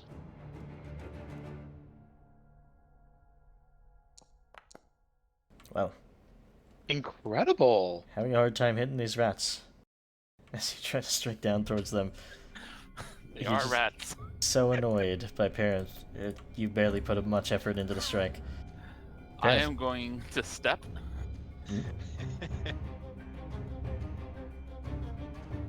Actually, wait, I'm gonna kind of hold off on that for a second. Actually, I'm gonna draw forth my Wand of Burning Hands. Would you have wands in your hand? This would be in my pack, probably. No, I see 1 and 1 on your Burning Hands and Magic Missile ones, I think. Which denotes to me that you have had them sort of in your hands, which you can. Okay, then I'm gonna use the Burning Hands one. Mm-hmm. Yeah, always mark down, You know- like, what you have actually equipped and I can refer to it, but yes. Make sure you get a wand belt at some point. Probably. Cone. Wand belt, is that an actual item, or...? I don't know. Oh, okay. Uh, gonna ask. One holster. Well, they both fail. So you let loose this burning arc through the room for maximum damage as well. Yeah, a lot of burning fire will hurt them even more because there's swarms, a lot of the rats burning up. But still, surging forward. Well, now I'm gonna make that movement. Okay. Yeah, these tracks Later, are bro. actually too loud. I didn't make them. I'm not correct. going that far, Kiba. You're fine. It's just some rats. I'll be fine as long as people kill them. So, rats. They are the rats. They're going to go forward and they're going to Bye. bite. I need reflex saves twice for both of you. Wait, where'd they go? They're underneath you guys. They just like it's the They- swarms they- are annoying. They went invisible under the wall or something. Yeah. yeah. you say that's reflex the saves case. twice? Yes, because they bite twice with their swarming bites. That's their version of attacks. Okay, well I'm gonna re-roll that one. I'm not going to reroll either of them. Okay. Yeah, your Fury Cocktail puts you in so much of a rage that it makes it a lot harder to resist reflex stuff. It gives you a resistance too. It's fine. Oh, come to think of it, how's my Grimstalker sap doing? Oh, don't worry about it. After combat, if you have time to like, it's a poison that would be round by round. For the hell of it, roll me a fortitude.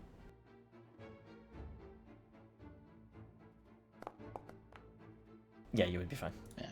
Don't worry about it. So, That being said, your reflex saves 14 and 9 for Kiba.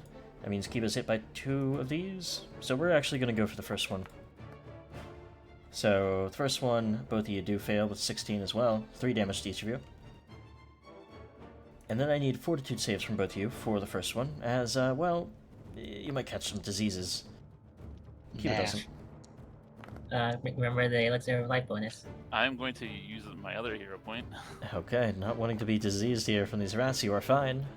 And the second round of swarming bites, I do believe... 33. Kiba, you take half, just don't take any damage there because it's 1 damage, Parent you take 1. So, as Parent takes 1 from a full damage, he needs to make the fortitude save. You're fine. So, that'll be that rat swarm's turn as we go to Yarm. Now this is an alchemist's forte. Yeah, this seems a lot like a very low level encounter. Probably. Regardless, he's going to got a spare alchemist fire in his hand. He's using that now. Yep. Targeting the one at the back. Well, Bring it on, Yarmos. This will necessarily hit your allies because they are being swarmed by the creature. They're sharing the space with the creature you're hitting. the one at the back, though? Oh, Or- you're actually attacking. Yeah. Oh yeah, that is a way around it. Yeah, go for it. Yeah. He's 14. got 3 roll damage. Mm.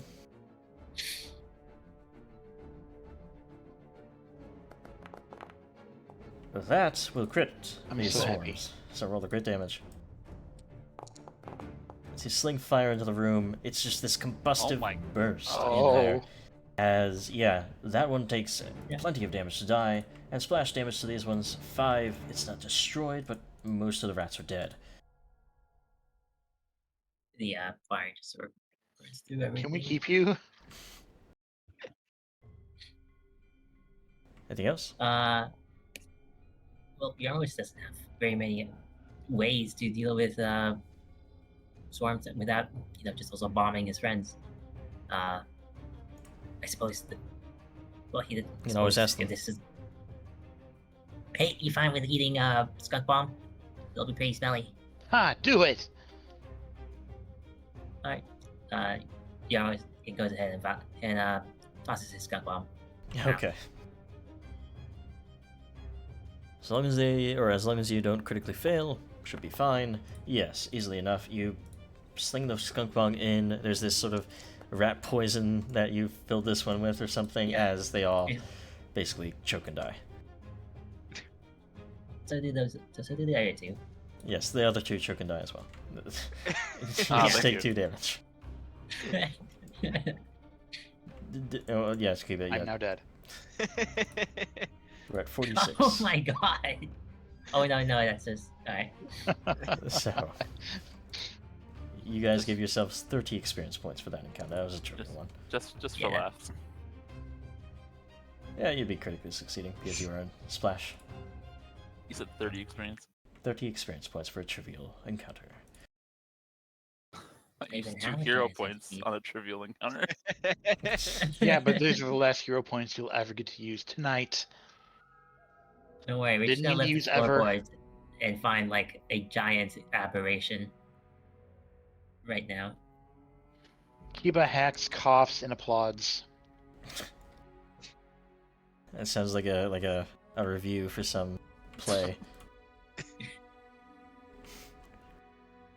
But as you guys look around, it seems like at least in this place, whatever was here may have been eaten by the rats, or it's just nothing in this room. Desolation. Nothing of note. So I think I learned a lesson here. Did you now? I think Like you Kiba should go have learned that first. lesson way back when you ran headfirst into a trap. Twice. Did the lesson not sink in when Giraffe taught it to all of us over and over? Well, a dragon and their treasures, they want to get them. Finding plenty of that elven stuff here. So, as you guys go into this central tower, roll me your perception checks as you're looking into it first, of course, if And you're go searching. slower. And you see a wide chamber with an impressive vaulted ceiling. Though obscured in places by earth and undergrowth, the hall's floor is crafted of smooth stone tiles in multicolored pastel hues that have faded over time. The walls of the chamber are decorated with faded frescoes of sylvan life, showing scenes of beautiful elves engaged in hunting, feasting, dancing, singing, and a bewildering variety of other idyllic pursuits. And amorous, but to the west, a graceful filigreed stone staircase, garlanded with flowering vines, climbs to the level above. I forgot to garland the railing. Whoops, whatever. But, as you guys look through the room, something strikes you a little bit odd about this room, guys. You have this strange smell hitting you, actually, guys.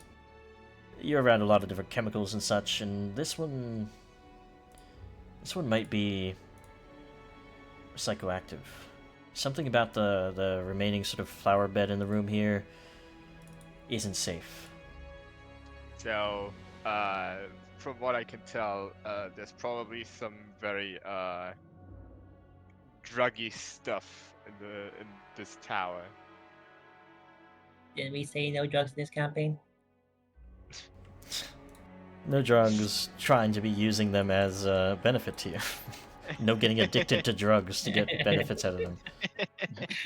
Especially without permission. Yes. So, you see this, though, before you step foot in the room. And for that, if you want to try to figure out more about this, maybe a nature check? Oh boy. Does Gaz like call that out that there's something Yeah. weird? Of course. I always assume that your allies are calling out the information they find. I will attempt a nature then, unless it has to do with Fae in some way. Well, you could try a Fae roll if you want to. Sure. Gaz has done his fair bit of carousing. Maybe he has a miraculous insight into this. Oh, oops. That's really It's fine. Well, you're untrained, so you probably won't be able to Yeah. get the DC anyway. So, for the purpose of it, Parenth, you, however, are trained in lore of Fae, and this does strike you as some sort of Fae-like trap. This would be a phantasmagoric fog. Sort of planting of these sort of plants in the ground of it, the undergrowth of it. Seems to be like this mossy, sort of a little bit hues of like violet under the petals of this moss. Petals of moss, there's no petals on them. But either way, dangerous moss. You feel like somebody skilled with survival could find a path through the Grand Hall that doesn't disturb any of it. That's the only way without perhaps burning it all. And even then, you'd probably trigger it. Man, if only Giraffe was here. You I could also give just it- like trigger it from a safe distance. I still have my wind up card. I'm good at detecting patterns once I know what I'm looking for. Perhaps Giraffe will come from around the corner next time, as we are at the end of the session and wouldn't want to get us Nice. anywhere too far. So, I do hope We you guys got- had a good time. Get a 100% fresh fighter. Absolutely no exhaustion from any fights whatsoever this entire day. I miraculously went completely unhit today. Well, you know what that means. You need to hit Gaz more. Yeah.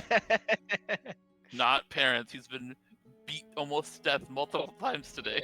Why do you keep dying, parents? But yeah. SMH always charging ahead. Those of you watching, thank you guys so much for all the patience with the hiatus. I'm definitely getting back into it and forced myself almost to do it today, even with my throat feeling quite sore. But I'll be better next time, and we'll have all 5 next time, I do believe. Yeah. So, that being said, if you like the maps, all of them, the Town Hall, this gorgeous Forgotten Keep, are all on my Patreon. Actually, this Forgotten Keep, because it is a Paizo map, is free. Otherwise, the Kingdom Hall map is part of my Patreon tiers. Hope you guys do enjoy these sessions. I definitely enjoy them. They're fun for me to get back into. And, yeah, we'll see you... Well, actually, one more thing. Kiba, you stream still, right? I sure do. I am Chris Kobold, the player of Kiba, and I stream indie and retro games, mostly retro games nowadays. That might change in the future, we'll see. And various points, Tuesday, Wednesday, or Thursday. Feel free to drop by. Chris_Kobold. Yeah. Absolutely. So, yep, we'll be here every Saturday night at the same time, 6:30 p.m. Central Standard Time. And, yeah, see you guys next week. See y'all. Yeah. Thanks for running. Bye.